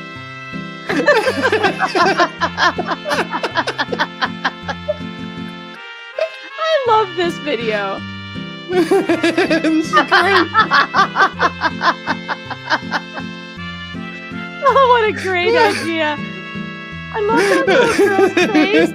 I love that little girl's face who's like feeling the fear. She's feeling it. She can see the fear, but she's like, no, I'm going to kill it. I'm going to kill it. I'm doing it anyway. She's like, so much fun. Oh, that was a good palate cleanser. I do throw those in every so often. And you see like my part of my intro where I've got the baby peacocks. Oh yes. The AI peacocks that are so cute, they really need to exist. No, those are not AI peacocks. Those are real baby peacocks. Those are not real baby peacocks. Someone lied. Yes, they are. No, they are not. Those are AI. Yes, they are. No, they're not. You cannot fool me. It is early in the morning, but it is not that early in the morning. And I know AI when I see it. God damn it. No, those are real baby peacocks. Oh my God. That's it. Oh, I'm out of here. No, you can't leave yet. Peacock. Here, you go. I'll YouTube took my stream down yesterday, right? Yeah, I did a stream yesterday about making America healthy again, investigating the problems we have in our food. And because of a less than 1 minute clip of me answering a super chat with someone who mentioned something we're not allowed to talk about on YouTube, and me saying, yeah, if you read the inserts, it's pretty bad, huh? That and saying, and these companies who make these products, you can't sue them because they're indemnified. That is not allowed. And they took my entire stream down and said egregious medical misinformation, even though 100% of it is true. By the way, folks, if you want to watch that stream, it was a great stream from yesterday. It is on Rumble. Those are fucking fake, Shizzy, and don't even try and pull this over on me. That is not a real thing. That is not. Stop trying to convince me. No, it isn't. No, that's a real baby peacock. It's a rare baby white baby peacock. Is this that one? Yes, is that one? that one is. That one is. No, this one is fake too. Don't be ridiculous. No. It's fake. It's AI. Totally white baby peacocks. No. Not real. You are not going to gaslight me into this peacock fantasy. There. Nope. Better place to spend your birthday than with us, right? Right. 21 years old today. Yep. Again, who are these guys? These are two-week-old baby peacocks. Oh, hi. They're also called pea chicks. They are so cute. Now that is a real baby peacock, not that ridiculous looking thing. AI created. To be hand raised like the little baby parakeets we had in here before. Right. They eat on their own already. That's remarkable. They're still cute. They are actually cute. almost look like quail. They'll be full grown. They'll still look like an adult female, which is like a brown color. They are until cute. they're about 3 years old. That's when they Oh start God, the white I colors woke and up the this big tail, morning if they're in a boy. panic. Oh, no kidding. Because I thought I forgot to shut the chickens up. Oh and I, God. And I heard one of them outside kind of making crying sounds. And I was like, oh, Jesus, I'm going to go out there and it's going to be a massacre. There's going to be a massacre in my lawn. Is my rooster alive? And then I was avoiding going outside. And I'm thinking, how am I going to hide all the dead chicken bodies from the children before they get on the bus? Because I've been through this before. And I finally get down to the window and like, okay, I'm just going to look. I'm going to look out the window. I'm going to just look out the window. And yeah, the coop's totally closed. Everything's fine. Except these two asshole chickens who refuse to get in the coop every night are wandering around outside the coop crying because they're not in. And I'm like, yeah, but that's your fault. I keep telling them every night, you're going to get eaten. Get out of the tree and get into the coop. You're going to get eaten. Get out of the tree. Get into the coop. No, they never do. So the good news is nobody's dead. Everybody's fine. Chickens are alive. But I still have two idiot chickens who refuse to get in the coop. Well, you should. God, can you imagine a movie like that being made today? Like, Yes. I hope it comes back. I hope a time comes back where we can all laugh at with and at one another because that's better. Well, than whatever the and hell think we're about going this. through right now. Think about this. That's Barbara Billingsley. She was handed a script. It was told her to speak jive. Not knowing how, she went to lunch with those two gentlemen, Al White, Norman Alexander Gibbs, and the three of them improvised jive during that whole scene. Oh wow. Yeah. That's cool. Somebody in Volstorm is in the chat says talking about Blazing Saddles. You know, I missed that. That was not really my generation. It was more like my dad was into that movie. And I watched it late. I watched it like a couple years ago. I decided we should watch this because we've never seen it. I was so uncomfortable. I had to turn it off. So it just goes to show you. I know, but it just goes to show you that like even me, who is did not grow up in a PC era, even I could not handle Blazing Saddles. And I have a lot. I feel like I can laugh at a lot of things, but I hated it. I hated it. Yes. I couldn't get through it. Well, and here's something to remember. If they came out with a movie that had that much ability to laugh, it would be a hit. Like, yeah. If it went against all of the norms and was done properly, that movie would blow the socks off Blazing Saddles. They should do a remake. People are of starving Airplane. for it. Do Yeah. a remake of Airplane, but make the entire crew LGBTQ WTF. Can you imagine in the DEI pilots? How funny would that be? The plane would never get off the ground. It's just the pilots who are still in their training process because they're women. You were or talking about food yesterday, and this brought this to mind right here. Not to be dramatic, but I'm pretty sure someone has shot a load into my burger. Ew. What is that? What is that? What is going on recently?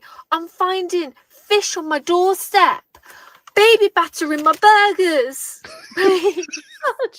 I don't deserve this. Okay, that's horrible. It just occurred to me that I have never lifted the bun on any burger that I got from a drive-through. I never have either. She did it right. She's God. But we did. Looks like chewing gum. I know. This right here made me laugh so hard yesterday when I saw this. Hello, everybody. I just want to make a statement for all of you here and be very clear. I was asked a question this morning at the leadership gaggle, and I rejected the premise because the answer is so obvious. For anybody who doesn't know my well-established record on this issue, let me be unequivocally clear. A man is a man, and a woman is a woman, and a man cannot become a woman. That said, I also believe that's what Scripture teaches, what I just said. But I also believe that we treat everybody with dignity. And so we can do and believe all those things at the same time. And I wanted to make that clear for everybody because there's lots of questions. But that's where I stand. I've stood there my whole life, and those are facts. Hello, everybody. And those are facts. Is this about the congressional bathroom issue? Because I can Sarah solve McBride. it. I can solve it right now. It's very simple. I am sure somewhere in that building there is a family bathroom or a gender neutral bathroom. Find it, use it, and stop making a fuss. Yeah. Period. Yeah, absolutely. And if there isn't, well, they can put one in. I'm happy to spend my tax dollars to put a gender neutral bathroom in Congress so that people who have penises and wear dresses can go somewhere where they're not bothering anyone. Because they are bothering the women in the women's bathroom. You are bothering people in there. And whether you want to believe it or not, you are bothering the women. And you are not a woman. And so you need to use a different bathroom. Now, you can use the men's bathroom, but I understand why that would be uncomfortable. Okay, fine. So don't use a special gender neutral bathroom and stop bitching. Well, and it's interesting that Lisa would bring this up because I've got the next one here for it. This is and I know that this is a fake one, but it's still pretty damn funny. Here we go. So you do currently have a California driver's license. You just don't have a physical copy on you at the moment. That's my preferred method of identification. And this is... It's a cat collar. I'm currently identifying as a cat. Fair enough. The information here on the tag, I'm assuming belongs to you, the boyfriend? Yeah. That's so rude. I hope you know I'm recording. Well, it wasn't my intention to offend you, but he just identified as a cat, and you're wearing a Harriet's Waltz t-shirt, so forgive me if I came to a conclusion that you guys are involved in some sort of a homosexual arrangement. I'm not mad that you think we're together, but you're using gendered language. Besides, I'm not his boyfriend. I'm his owner. Okay. Well, look, we can do this the hard way if you'd like. I can have this car towed because last I checked, a cat is not licensed to operate a motor vehicle in the state of California. We can have animal control come get you, take you to a shelter where your owner can retrieve you for a fee of $70 after you're given the necessary immunizations, which do include a rabies shot, possibly even spayed or neuter, whichever you prefer or identify with. Is that what you guys want to do here? I don't know. I don't have $70. Sir, I can also request that a mental health care professional come down here on scene and do an evaluation of you because you're considering letting him take a rabies shot rather than just give me an ID, use some money so I can give you your ticket. You know what's funny is whenever they do those fake videos with police, they always buy the police vest from Amazon that says police across the front. You know, that's not what they wear. No, they don't. That's why you know it's so fake. Oh. Yeah. Also, the guy in the passenger seat was obviously reading from a script. Yes. The video quality of the faked TikToks are getting lower and lower every day. Mm-hmm. Yeah, but you can only do so much. You can try only harder. do so much. I think you people out there should try harder to fool me. It's not going to happen. It's not going to happen. Our standards are lowered to a shocking degree. Yes. So did you see The View yesterday? I didn't see The View. No, but I bet it's hilarious. Oh, you mean when Sunny had to make her legal? Oh no, Matt Gaetz was on. Yes. Shit, I didn't see that. Sunny Hoskins or whatever her name is had to make a legal note, and she looked like she was going to swallow her tongue. It was so great. Let me see the clip with Gaetz. Let me see. Bring that back up. All right, I'll bring it back up just for you. Here we go. Can we agree that perhaps that pardon power needs to be reviewed and curbed? So, great question. In Federalist 74, Alexander Hamilton writes that the reason we have the pardon power is to serve as a check on a criminal justice system, which, if allowed to run wild, could create a great sense of sanguinity in our country. And so I think that if you look at the original intent of the pardon power, it cannot be limited. And again, Trump has pardoned 26 people. Obama pardoned over 1,700. Bill Clinton pardoned 459. So the answer to the question is what? I would agree that Roger Stone should be pardoned if for no other reason that there's been a double standard in this country where people like Peter Strzok, Lisa Page, Angela McCabe, Clapper, Brennan. You had have not faced consequences. Sorry, can I just ask you, how about Rob Blagojevich, who flees like a children's hospital? Was that a good partner? I'll be honest with you. I don't know very much about the governor of Illinois. I'm not going to get into that. He's an asshole. I know I can tell you that I don't much. know Blago, and I'll leave that to others to decide. That wasn't all. There was more. Was There from was- yesterday? I feel like that's an old clip. That is an old clip. That is an Yeah. old clip. That one is an old one. Still funny though. You guys make news every week. Every so day.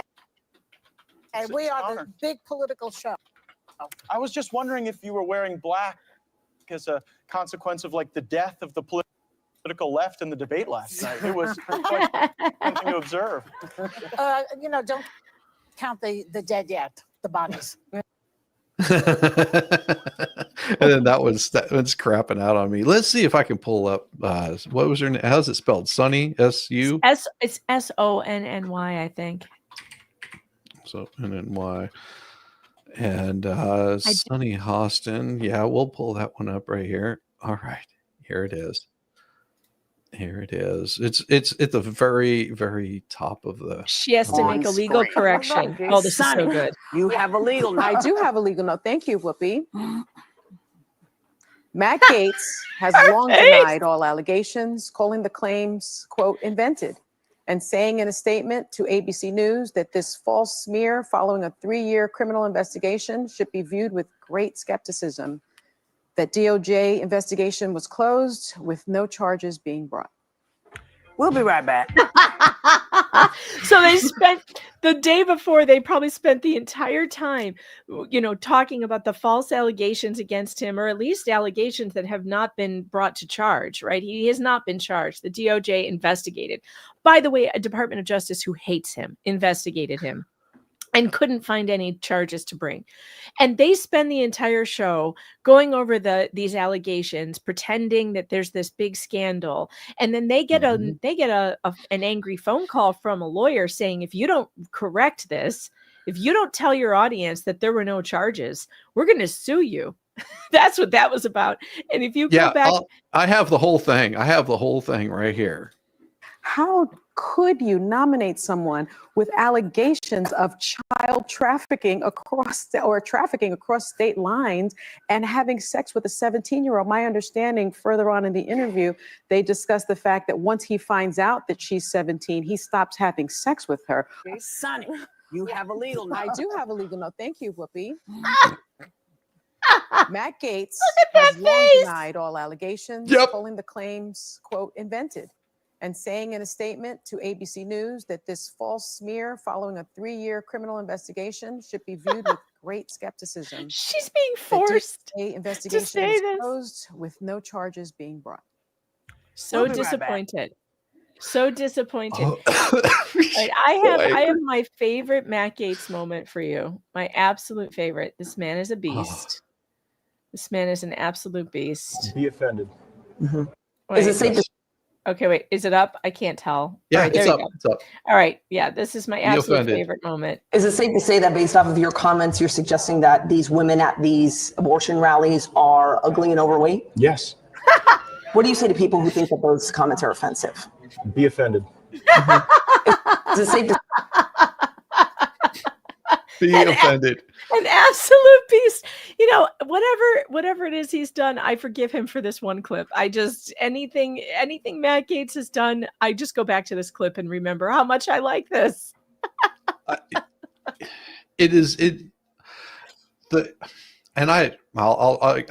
got two things to show you. This first one. Don't blame the voters. I think, look, we can I get love into this this. discussion, but one, I think you're blaming the voters. I think it's a terrible idea. Look, I debated Professor Lichtman before. I told him his theories about the keys were absurd. I was right. He was wrong. I said he'd lose his keys. No, you were couldn't not find right, them and before I the was election. not wrong, and that's a cheap shot, and I won't stand for it. Well, who won, brother? You should not be Who taking won? cheap Who shots won? at me. Who You won? want to make your You point, live make your in a point. total Don't make it world of personal. denial. I read your own followers' comments, and they all trashed you, every one of them, and supported me. So Yeah, right, quiet with right. your personal Yeah, attacks. come find out again. Make whatever Okay. point you want. Yeah, yeah. Don't make it You personal. don't know anything. You don't know You anything. attacked me You're personally. so deluded. All right. I've only Okay. been a Can I professor just- for 51 years. On this program, published I've never been 13 able books. to finish a How thought. many books have you published? No, because you're personally Yeah. attacking me again. Say whatever you want, but I'm not going to Okay, stand but for brother, personal you got it attacks. wrong. Say You were whatever you want. preposterously and stupidly wrong. So, okay, all right. Can I just Don't finish call a me goddamn thought stupid. ever on this show? No, not if you're Okay, personally. well, I you proved admitted it. I was wrong. I don't need you to call me stupid. Okay. I just say it's What great kind to of see you nonsense is that? Democrats Yeah, I all know. getting Who along taught so you well. manners? It's lovely to see you Can I post-election finish a harmony as you all goddamn come point? together Hey, again. Alan, shh. Hey, Alan, you deserve a tall glass of shut up juice. So can you just shut up for a second and let someone who knows what Not they're if doing you're so gonna right, personally okay? attack You're me. so right. So- We're so Make any unified right now. point you Okay. want. God, that's a So I bad will way. not sit here and stand for personal attacks, for blasphemy against me. You don't need to do Blasphemy. that. You don't boost your Blasphemy ego against you? by Who the hell are attacking you? me Are you like that. Jesus Just Christ, make your you points. loser? Okay, can I just give the correct answer for once? Why did they? My question is, why is a child on that panel? That's Wow. Henry Sisson. He is not a child. He is in his 20s and he goes to college and he is paid millions of dollars by the Democrats. I'm sorry, he's a to child. He's a child. He has no business on that panel. Let the adults do the talking, please, son. I would listen to that guy in a wig before I would listen to that kid. But anyway, God. I think the best thing to come out of this election has been Chunk Uyghur. Chunk. I'm not trying to be Chunk. disrespectful. I just don't know how to say his name. Chunk Uyghur. He has been so right on, so funny, so hilariously angry at Democrats. I have been enjoying the Young Turks more than I ever have in my whole life, including that bitch Anna Kasparian. And I can't Oh stand God. Yeah. I have a personal bone to pick with her because she one time told her huge audience to call CPS on me and my children because I was homeschooling them and also protesting a library that was letting guys jerk off to porn in front of kids. That was, according to her, a reportable offense. She's never apologized. She's never reached out. So I can't stand her. But he, on the other hand, is making me laugh like a lot. Yeah. And that's what he's supposed to do. He's a freaking entertainer. It's like the French government.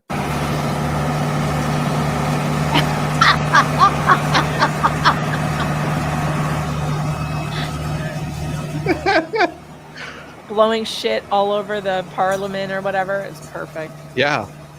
The farmers are at it again.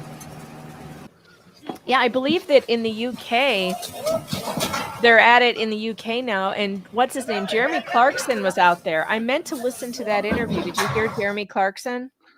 Oh God, yes, I have. I have. Katie Hopkins put it on her Twitter. It's on Katie Hopkins' Twitter. I want to see it.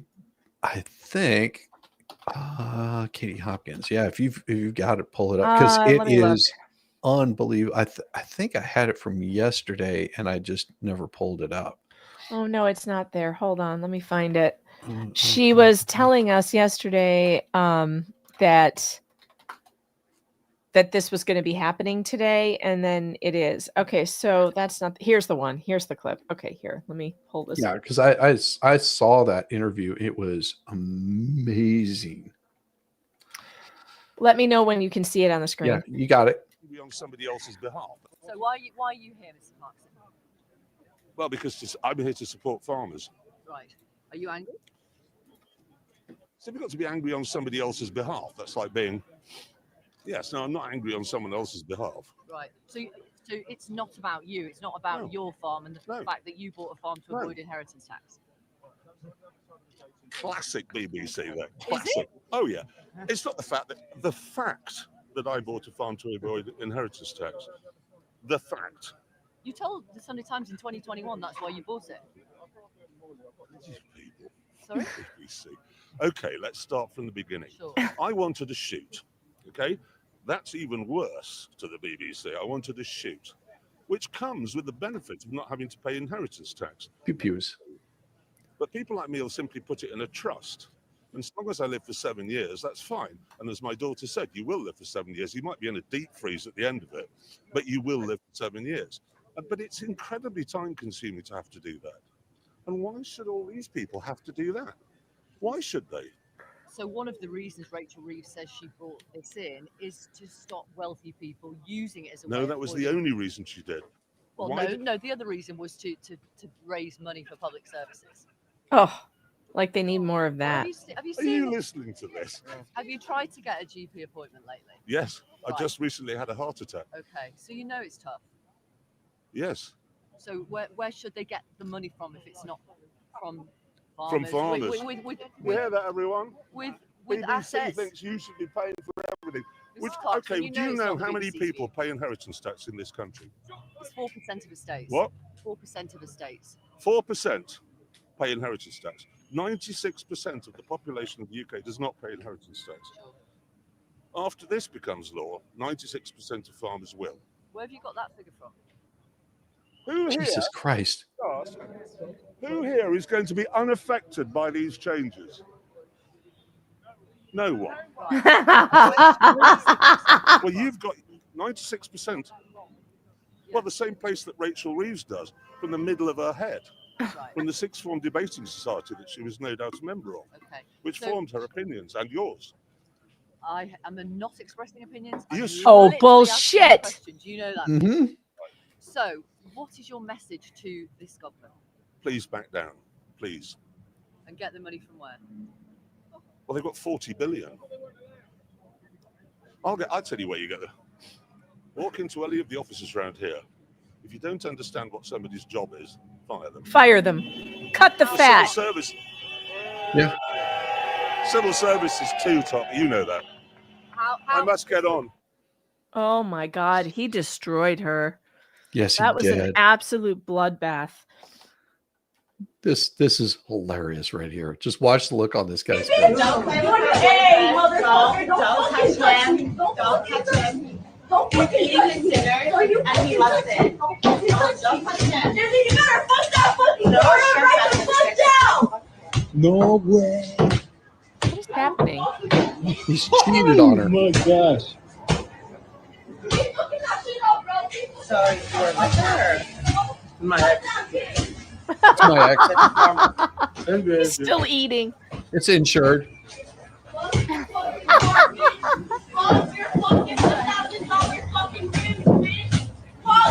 Insurance is not paid for it. I just got it too. Right. I want what he's on. I need some of that, whatever that is he's eating, because he's too calm. Hey, motherfucker, don't touch them.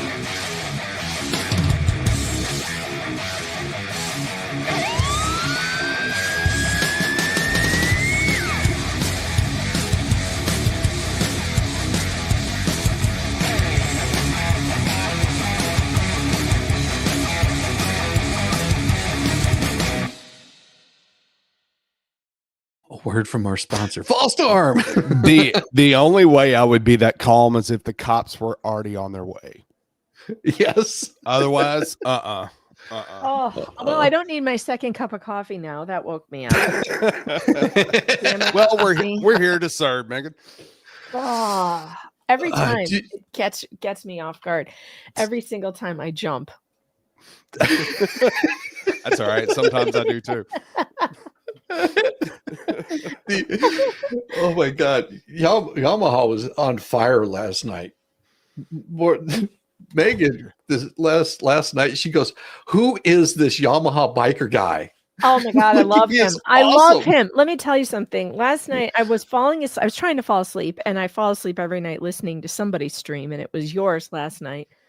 And he started talking, and first I'm like, oh my God, this guy has a voice on him, doesn't he? This is Yeah, he does. Yes. really, man, he must have a radio background. And if he doesn't, well, Nope. he could have. I'm just saying, he has an amazing voice.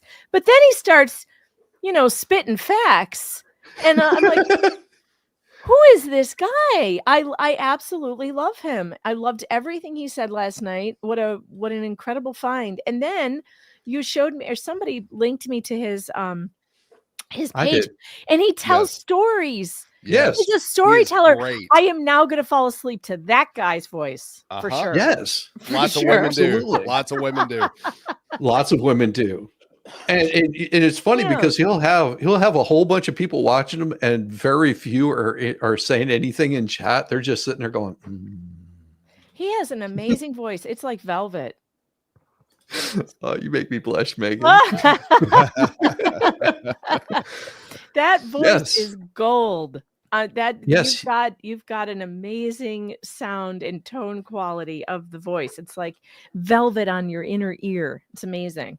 Uh-huh. And now you understand why I have him on Sundays. He's one of the regular crew on Sundays. Oh God, no! I don't want to hear him reading that smut. Definitely not. And- oh, it's hilarious. lady, It's hilarious. lady, him reading that smut is absolutely the most glorious thing. If you've never heard him coming in like Alan Rickman. Yes. Oh Yes. my God. Oh yeah, Alan Rickman. He's another one. He had an amazing voice. I miss him. Yamaha does that. He comes in and he'll start he'll use Alan Rickman's voice while he's reading things. It's fantastic. Well, I'll tell you what, that was a fun find last night. He was really on fire though. He had a lot of good things to say. I loved what he had to say about Jeremy Hales and how, you don't have to like Jeremy Hales. You don't have to like anything about him. I keep saying this to people, and I feel like it doesn't sink in. Because everyone wants to judge and everyone wants to have, have their opinions known about Jeremy and this problem. And it's like, he didn't start this. No. He was not the one who started this. So whatever you think about him, put it aside. There are a couple of whack jobs who would not stop. And somebody's got to say stop. At some point, somebody has to put their foot down and say enough, no further. Here's the line. You will not cross it. These people are line crossers. Well, everybody has to pick a side for some damn reason, as opposed to just looking at going, okay, this is a dispute between two neighbors, regardless of who started it. And it's escalated. But everybody feels the need of, oh, I want to get involved.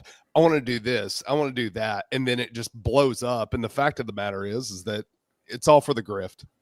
It's really all for the grift. And the idea that somehow that's what we are doing. They are projecting what they are doing, including their own conspiracy to destroy a man. They're projecting that onto us. And it's crazy. You can go back and look at my YouTube channel it's 14 years old, my YouTube channel. 14 years. I had a 14-year anniversary last week. I couldn't believe my channel is that old. But you can go back and look at all my coverage, and I have done the same sort of coverage for years and years and years. So on all different kinds of stories, there's no conspiracy. There's no taking down anybody except wrongdoers, people who are doing bad things to others. We will talk about, we will make fun of, we will mock, and then move on. I do not like what is going on trying to take down not just Jeremy Hales, but now there's a concerted effort to take down other channels, others who are reporting my channel, Tug's channel. Well, they can't touch Tug, but they think they can touch me. And by the way, don't touch me. I don't want to be touched. Got it? No touching Megan. I don't consent to any touching. Get your sticky fingers away from me. But they think they can lay hands on my channel because it's not as big as Tug's or whatever. But good luck, Brandon. Or you can sit on the fence and trash both of them. That's the thing. That's the thing. I don't trash either one of them. I call out the bullshit on the Butterball twins or whatever the hell they're calling the Marlboro twins, the double XLs. Yeah, the double XLs. I mean, that's being kind. Because that's being kind. Like last night. I mean, that was. I am sure that they are losing their free because they have not been able to come at me. Like anytime that Bubbles has come at me, anytime that the Butterball twins have come at me, I've just completely destroyed every single bit of their argument. Like like, because I'm not going for their excellent. Yeah, I know that I've been keeping an eye on that. Thanks, Captain Kern.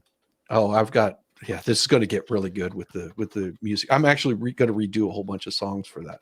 Anyhow, that was what I was streaming about last night. It wasn't going after them personally. It's going after what they're doing. You know, that's the difference between them and I don't care about their channel. They could run their channel all they want to. I just want people to understand why they're doing what they're doing. It is money for them. And you can't dissuade me from that feeling. I've never told anybody to do anything to their channel either. I don't believe in that. I don't believe in taking down channels. I will say, though, that they have broken almost every term of service on YouTube, and YouTube doesn't do anything about it, which I think is really unfair because they have falsely struck my channel twice. 2 times. Bruce struck it once and then rescinded it. And then I strongly believe that they and their group of flaggers mass flagged my channel, found a video from 2 years ago, and got me a strike on that. So, you know, look, and we have emails between them saying we want to take this channel down permanently. We want to go after Veteran Nation. We want to go after Jeremy Hales. We want their YouTube channels removed. They're the only people doing that. So when, you know, some of you in the chat are like, oh, didn't Jeremy do this? Didn't he start flagging people or whatever? If Jeremy had a problem with a creator, that's between them. I don't know. But I will say this. There is a mass flagging campaign going on, and we have the emails to prove it. Right. It's not from He's Jeremy. good. You have a good day, Brandon. He's going to go hit the murder trial, but for the record, it's a grift. And if you want to call actual fouls, go for it, but no need to get involved in it. Exactly. Yeah. Yep. Exactly. Yeah, I'm not involved in any of this. I'm not going down to Otter Creek and hanging out and stalking anybody down there. But these channels are. That's what they're doing. They're literally showing up now to further their conspiracy to destroy a guy. And, you know, look, good luck. You're gonna end up in a lawsuit. And as for, you know, threatening me with lawsuits, I don't know what the heck you're gonna sue me for. I wish you all the luck in the world. Hope you make $1 million. It won't be mine, though. Yeah, I went, you know, because I did a little bit of digging, and I went back and watched what was it, Grinder Town or whatever, had an interview with that sounds disgusting. And that sounds awful. It was Shara was on there, and Bubbles made it very clear that he is looking to make a settlement. That's what his goal is. So I don't think he can withstand the actual going through a jury trial. It's all a threat. A settlement. Well, he's picked the wrong guy to try to settle with, because there is absolutely, in my opinion, I don't think there's any way that Jeremy settles. Not now. He's already in so deep, and there's no upside to that. I don't see an upside to settling with these people at all, especially because even after he was granted a restraining order against them, they continued to violate it. There is no settlement with these people. You have to get a judgment, period. Yeah. Well, what is there to settle? They're wanting money from Jeremy. Is that their idea of a settlement? Yeah. They want to get money from DUI guy, from Jeremy, from DJ This is all Radish, a cash grab. from This has been a cash grab from the second that Bruce got into this case. It's been a cash grab and a fame grab. He's a fame whore. He's an ambulance chasing fame whore. He wants to get his, he thinks he can make a name for himself. He thinks he can snatch some cash from some successful YouTubers that he isn't. And he's jealous. He's jealous. He's been after, this all stemmed from the fact that a couple of us would not have him on our shows. We ignored him. We didn't find his content interesting. And you know what's funny? I didn't even know he was contacting other YouTube creators, and other YouTube creators were not responding to him either. Larry did respond to him. Larry invited him on the program and then looked into it more and then canceled on him because he was not interested in that story, which he had every right to not be interested in it. It was, for one, a really stupid story. There's no corruption involved in it. And it's just Bruce being an idiot. So most of us who would look at court cases are going to look at that and go, this has no relevance to my audience. My audience will not be interested in this, and I don't want to talk about it. That's our right. But that's what started all of this. He got angry and butthurt that no one wanted to have him on to talk about his pet case. And so this is his that's my payback. prerogative to talk about anything that I want to. And the thing is if I stop talking about anything to do with the Hales tomorrow, it wouldn't change any of my content. I think he didn't realize that whenever he reached out to me, because he saw, oh, look, let me seduce him with some numbers, because that's what it looks like he's after. That's why he's covering the Hales, is because it gets the numbers. It's like, sweetheart, don't you know that I covered Dalton also with all the corrupt bullshit going on there? That got more views in one freaking day than any of the Hales did in one day. Mhm. Any of them. In one freaking day, I had over 5,000 people that came in and watched that. I don't think they understand that it's not about the numbers. So Right. yeah, yes, That's what I'm saying. there are It's topics that do bring in good numbers, and you do follow those cases, but I couldn't if I wasn't interested in it. I'm telling you, I Right. couldn't do it. If I was not invested in the actual story, if I didn't think it was important, if it was just a numbers thing, you would know I wouldn't be able to be entertaining. I would be so bored. No. Because of my ADD. I don't have the ability to focus on something that I'm not interested in. And there have been plenty of stories I have let pass by that could have gotten tons of numbers. Like, for instance, the Sarah Boone trial. I could have carried that. I could have had lots of high numbers. Trial coverage gets a lot of good numbers. But I couldn't make myself do it because I wasn't interested in that case. I just wasn't. See, that was one I was very interested in because of the craziness of how loony that chick is. I was just like, oh my God, this is like it just was so laughable. I was really invested in that. And then of course their audio was all jacked up almost for every hearing. So I would have to go in and like redo the audio just so I could hear it. But it didn't take away from anything else that I was covering. I mean, I covered the election. I know that you're just like, I'm not covering election bullshit. That's exactly what you said. Like, I'm not covering it. It's not where I want to be. I was like, that's fine. I don't hold people to the same standard that I hold myself. I used to do these streams about cults, and at some point I was like, okay, I've got to calm down. There's other stuff that I want to do, and it was taking up too much of my mental capacity to cover that stuff. It's not about the numbers. I mean, the numbers are good to see. It's good to see that you have people come in. I would much rather have 50 people that are wanting to watch the content that I'm putting out than 2,000 people in my chat arguing and bickering and having a fight. Yeah. I will say it is a real strange thing to go from about 50 to 60 people in your chat, and you can really interact with them on a one-to-one level. And then to go from that to over 1,000 people in the chat and just missing so much of it. I miss the 50 people in the chat days. There's a part of me that misses that because I miss my chat. There's still the oldies who are there who've been around forever, but I know that they feel it too. It's like, sometimes I wish it was just us, it's not always when the chat starts flying to the point where, and I appreciate all of those people, don't get me wrong. Absolutely. But when the chat starts flying and you just miss more than you did when there were 50 to 60 people and everybody could really talk to one another. It's really hard to interact with 1,200 people. It's a difficulty. Yeah, even if you slow down the chat, there's still so much that you miss when you have that many people in there. Because I mean, I know when I've done my own, it's hard to be able to sit there and talk and try to keep up with the chat anyway. Even if you only have 50 or 60 people, so I can't imagine having over 1,000 people in the chat and just being like, "There's no way. There's no way."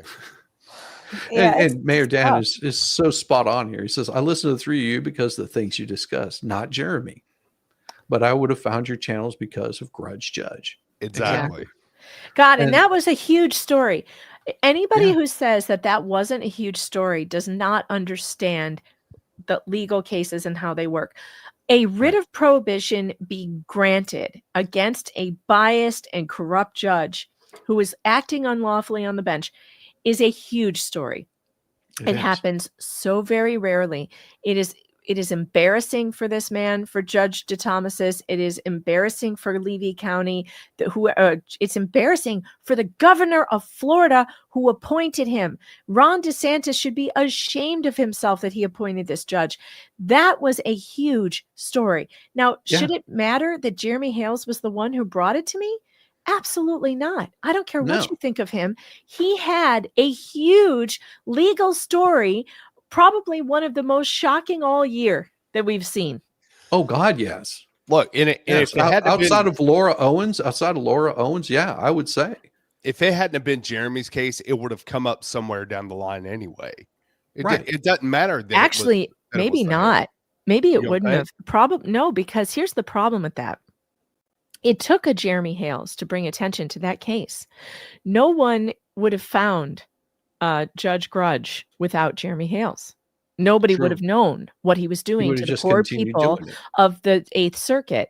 Those people are too poor and unconnected to the media to ever have brought anybody's attention to what was going on in that courtroom. It is because of Jeremy Hales having the platform that he has that we even found out about that judge. Trust me, there are judges like this all over the country you will never hear about because they are not doing this to a famous YouTuber. Semi-famous YouTuber. I mean, how can we even call him famous? Because I mean, he's not a household name or anything. I mean, he's 700,000 followers. Sounds like a lot, but if you go out into your local grocery store and be like, "Hey, have you ever heard of What the Hales?" Chances are 80% of the people you talk to are going to be like, "Who?" So yeah, because I'd never heard of him. I'd never heard of him before the either did I. When DeThomas's came out. Either did I. I was actually shocked to find out my daughter had. She found out later after I was covering it for months and months. She just heard me say Jeremy Hales and she was like, "What? Who? Are you watching What the Hales?" And I'm like, "No, I'm talking to him on the phone." She's like, "What?" What? She's like, "Oh my God, I love them. I love What the Hales." I said, "You do? She's like, "Yeah, I watched them all over COVID."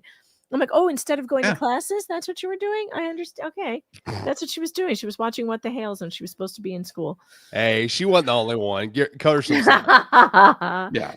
I mean, and I've talked with other YouTubers that are like, I used to watch them whenever they were doing coin pushing stuff.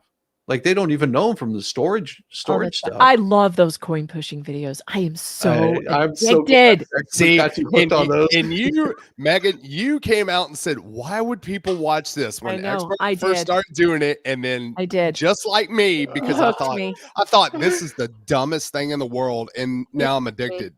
But you know what? I will tell you what. It's not just the coin pushing machine. It is Jeremy and George together. The two of them and their banter back and forth makes me laugh.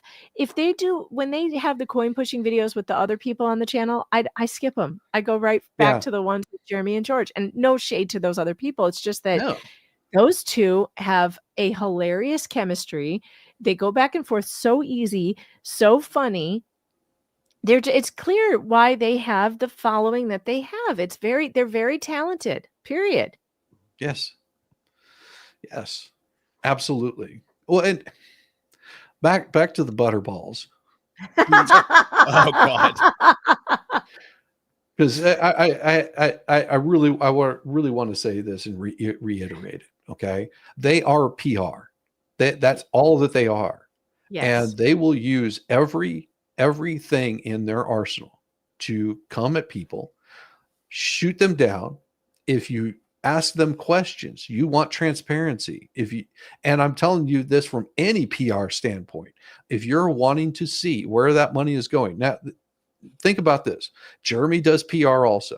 He does PR whenever he's talking about doing Christmas in the Creek. But whenever they do this, they are fully transparent about what they're doing with every single bit of it. Okay. Whenever you've got the Butterball twins, the double XLs, they're not transparent about any of it. It's going to them, and then you have to take their word for it. And it's always about the next big story. Oh, we've got big news coming up, and then it ends up being just a fart in the wind. You know, what was it? They had some handwriting expert. Oh, I and mean, Jeremy in the bushes. Apparently, they have video of Jeremy in the bushes while he was in Orlando. Of They have course. a video of Jeremy in the bushes. They keep saying, "Well, where's the video? Well, Where's the proof of that'll that?" come out. And they'll only show you certain things. They won't show you all of it, and they keep getting their asses handed to them because they're really shitty at PR, and they're easy to leeches in a foreskin. They're very, very. They're using the heartstrings of this little girl. We talked about this last night. They're using the heartstrings of feelings for this little girl that, you know, that everybody, that big old bad, you know, it's David versus Goliath, this little Weasley woman, you know, Lynette that poops in a bucket. You know, we've got to build a fence around her. That doesn't stop anything. But you have to make a show of money that you're spending, or at least a portion of it. If according to them, if they receive 30 grand, and I'm telling you, if they receive 30 grand, the numbers are much higher than that. But they have no transparency, so you have to take their word for it. Well, now And we that- see Lynette riding around on an electric scooter. Where'd that come from? Where are these things coming from? An electric scooter now, and like all this stuff. So you got to hand it to her. You know, she set out to grift. She set out to grift on Jeremy Hales, and she is now doing it, and she has succeeded. She has succeeded. I feel bad for the people who sent her the money, but it's not my money; it's theirs. And Exactly. you know, And I told fools are easily parted with their money. Yep. And I've told everyone from the get-go, if you want to donate to her, that's absolutely your prerogative. I have no fight in this game whatsoever. If you want to donate to Jeremy, if you want to donate to anybody, that is your prerogative. I want you to just know what you're donating to and see exactly what it is. And I guarantee you that once this is all over, come back and revisit and look her up in a couple of years and see what she's still doing. I guarantee you there will still be begging going on. There will be GoFundMe's. There will be Give, Send, Goes. This is a begging project. And we got to pay for these outrageous court fees that Big Bad Jeremy has run up on us. Mm-hmm. It's all coming. It's all coming. And speaking of coming, I've got to get my happy ass to work. If you want to hang around for a little bit afterwards, we're going to go ahead and end this thing really quick. And I'm going to send everybody over probably to go torture some other poor soul. And it would be glorious. Bless your heart. I thought I was the only mentally challenged one here.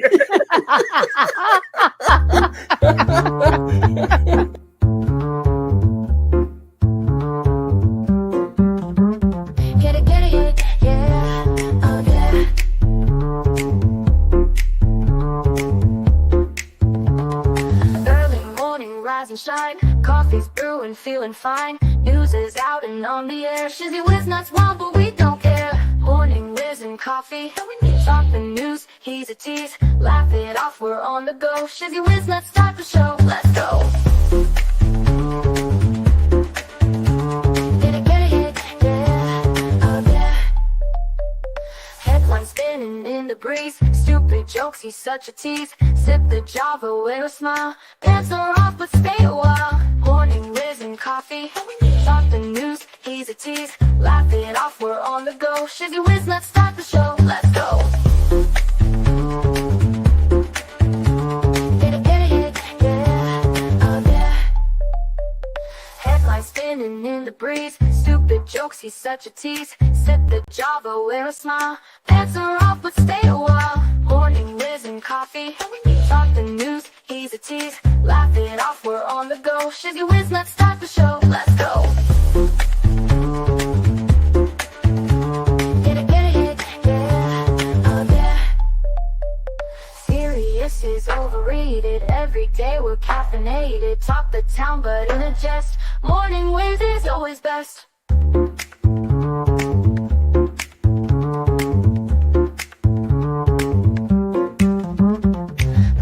Ticking, time to run. Morning show's a load of fun. Grab your mug, don't spill a drop. Laugh your ass off till you pop.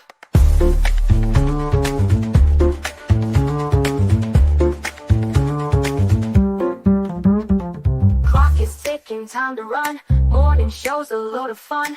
Grab your mug, don't spill a drop. Laugh your ass off till you pop.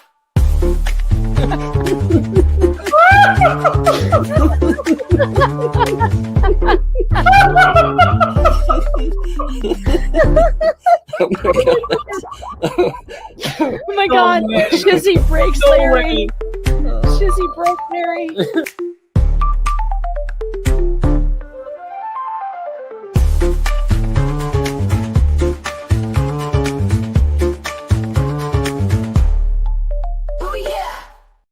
I would suggest